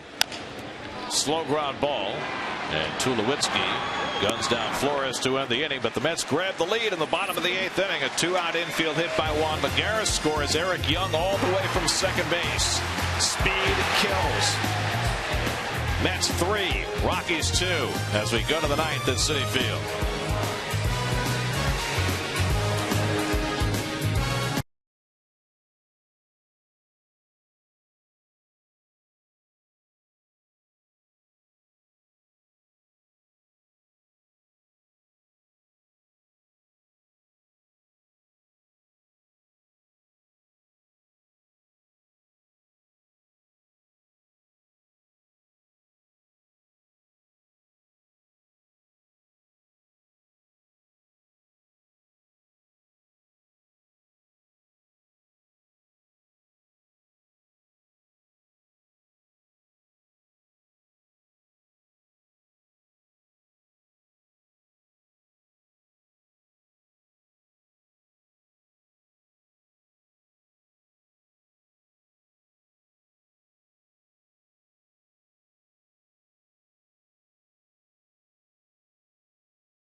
Turner comes in to play third base. He'll bat ninth. LaTroy Hawkins has had one save in the last 4 seasons. He goes for the save tonight. 88 for his career. His season high when he was with the Minnesota Twins, he had 28. His last save came in 2012. Before that, you got to go back to 2009 when he had 11 saves with Houston. Willian Rosario leads off in the top of the ninth and takes the fastball away for ball 1. It'll be Rosario, then Todd Helton, and Nolan Arenado for the Rockies in the ninth inning. Scott Atchison now pitcher of record on the long side after working a scoreless 8th. Meanwhile, Ray Ramirez, the Met trainer, updating the umpiring crew. Tony Randazzo wondering about his colleague Manny Gonzalez, who got hit in the jaw by a foul ball and had to leave the game. Popped it up. Coming down from first is Davis to call. 1 out. So Hawkins falls behind his first hitter and gets the pop-up from Rosario. Tomorrow night, Matt Harvey takes the mound, trying again for his 9th win. Jhoulys Chacin pitches for the Rockies. Our coverage begins tomorrow night at 6 o'clock right here on SNY. The irony of Ike getting that first out on a pop-up near the mound against the Colorado Rockies. How about that? 2 years ago in May in Coors Field. That's when Ike's season ended. Well, here is Helton, who's had a very interesting night. 1 for 3 at the plate. Last time up, came up with the bases loaded in the 6th, hit a sinking liner to left, and Eric Young robbed him of a hit. Then, with Helton catching a throw at first base, caught unawares when his former teammate Young scored all the way from second base on the infield hit in the bottom of the 8th to give the Mets the lead. So Young has robbed Helton twice. Up and away, 1-1. And this time Eric Young is playing Helton all the way over toward the left field line. You know, Turner just moved 2 steps toward the line too, which I think is a good play.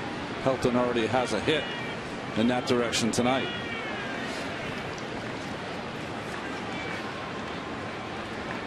One from Hawkins. 94 from LaTroy. He's ahead 1-2. Coming up tonight on Geico Sports Night after the post game. Mark Sanchez will get the first crack at starting in the Jets preseason opener. We'll check on the Giants as well and all the baseball on Geico Sports Night tonight after the post game. Should be able to decide the quarterback situation after the 1 series in those games, right? Might have to go a little deeper, don't you think? Hawkins ahead 1-2 on Helton. And he fouls back the fastball. It's interesting to me when I watch Helton now later in his career. He can hurt you away more than he can hurt you in. Yes. Just doesn't have the bat speed in that he once had, and that's, I mean, that makes sense, doesn't it? 40-year-old Hawkins against 39-year-old Helton. Just 5 at bats between them. Helton 1 for 5. That one, though, was a home run. Here's the 1-2. Breaking ball low. 2-2. Helton's always had a fantastic eye. That was one of his great strengths as Nolan Arenado on deck. That's why Helton has that career .416 on base percentage. He's a classic 3 hitter. He walks. 2-2. Foul back. Another fastball. Well, the Mets getting strong bullpen work again tonight. Carlos Torres faced 5, retired them all. Scott Atchison gave up a leadoff walk in the 8th, then got the next 3 outs. Some terrific outfield defense helping both of them. Matt Belisle is up in case there's a bottom of the 9th for Colorado. If the Mets hold on and you could get 2 saves in the game, one would go to Hawkins and one would go to Torres. That was the biggest moment of the game that could have gotten away from the Mets when Henry Mejia faltered after that delay. Quick pitch, and Helton pops it foul. Well, Eric Young's stamp is all over this game. He saved Mejia and Torres with the diving catch he made on Helton with the bases loaded to end the 6th, and then stole a run in the bottom of the 8th to give the Mets the lead. Lagares with 2 hits and all their RBIs. 3 RBIs for the night. So the Mets' speed in the outfield paying off big time tonight.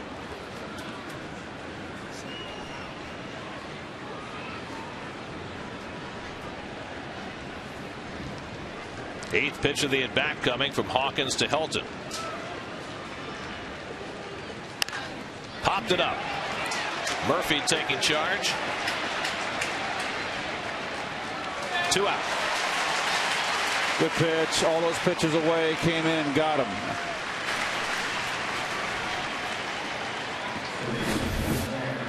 All those pitches away. Look at Helton driving into the ball. Where's he tied up? He's already adjusting his hands. He's already beat. And he knows it.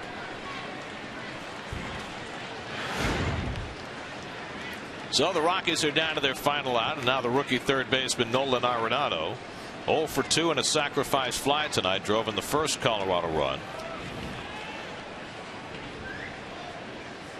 Hawkins looking for his first save of the season.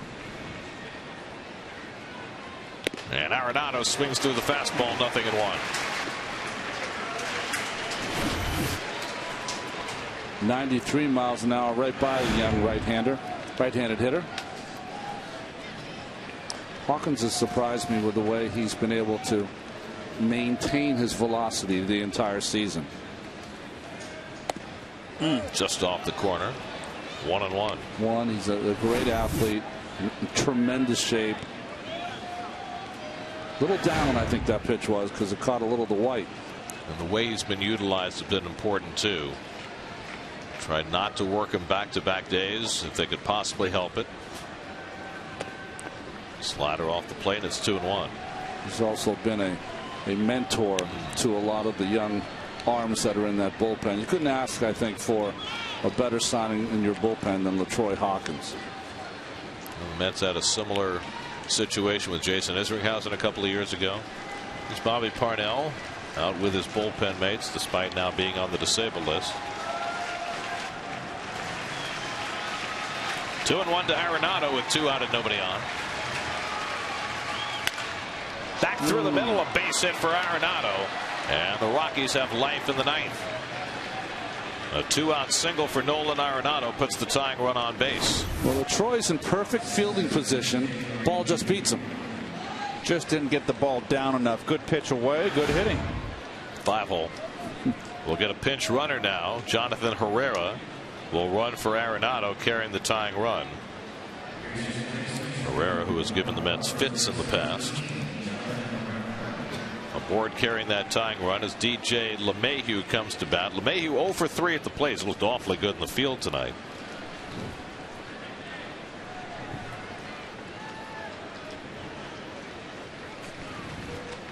Herrera taking a healthy lead at first base.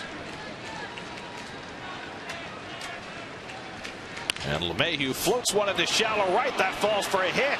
Herrera on his way to third. And the Rockies have the tying run at third base. Just a little duck snort into right field off the bat of LeMahieu. Ties him up. Wants it away. Comes up and in. Belt high. Just kind of fists it out to right field. And it's getting dicey. Now the pitcher's spot is due up. Carlos Gonzalez is in the dugout. We saw earlier his finger taped and splinted. Now the question is, can Carlos Gonzalez come to bat? That's Fowler, who is they're looking after him. They're looking for someone. How can someone be up in the trainer's room? Not in the trap. They're probably in the cages hitting. And it is Yorvit Torrealba, the backup catcher, who comes out of the tunnel. So it is not Carlos Gonzalez. So apparently Cargo is not available tonight. Otherwise, he obviously would be coming to bat in this spot. So Torrealba, the only other man left on the Rockies bench, with Herrera having been used as the pinch runner, and Torrealba will come to bat. Now, if he's back there under the cage, it's Belial and Brothers warming up with in the bullpen. He's had plenty of time. Anybody that has potential a bench player in this game to get loose in the cage under there.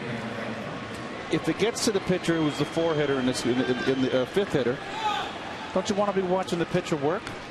Is that no? Don't even go there. This makes no sense. Not watching the pitcher. You also allow the umpires in the game of baseball, allows them to take his sweet time. So Herrera, the pinch runner, is the tying run at third. LeMahieu is the potential go-ahead run at first. Torrealba, the batter. 1 for 4 in his career against LaTroy Hawkins. Hawkins retired the first 2, but now a couple of hits have given the Rockies a chance with 2 out of the 9th. People are used to a swift and speedy trial. Doesn't LaTroy Hawkins deserve a swift and speedy at bat? Torrealba hitting at 276.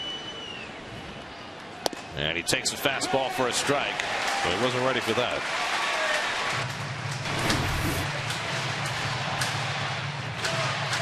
First pitch right down the pipe, right? What bet are you going to get? Herrera and LeMahieu, the base runners, 2 out, top of the 9th.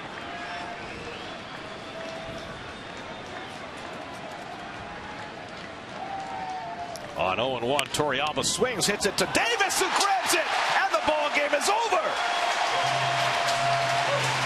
Ike diving into foul territory to pick off that final line drive, and the Mets diving all over the place all night long. First in the outfield, and now Ike Davis, who was on base 4 times, ends it by picking off the line drive from Torrealba, as the Mets swipe one from the Rockies on the legs of Eric Young. LaTroy Hawkins gets his first save of the year, and the Mets win it 3-2. Well, I think when you look at this game pitching wise, guys, you look at another solid start by Henry Mejia, but also the bullpen, which was fantastic in July, is taking it into August. Well, Mets bullpen once again. 3 2/3 solid work. Torres inning in 2/3. Atchison with the win, as you see there, a nice solid inning.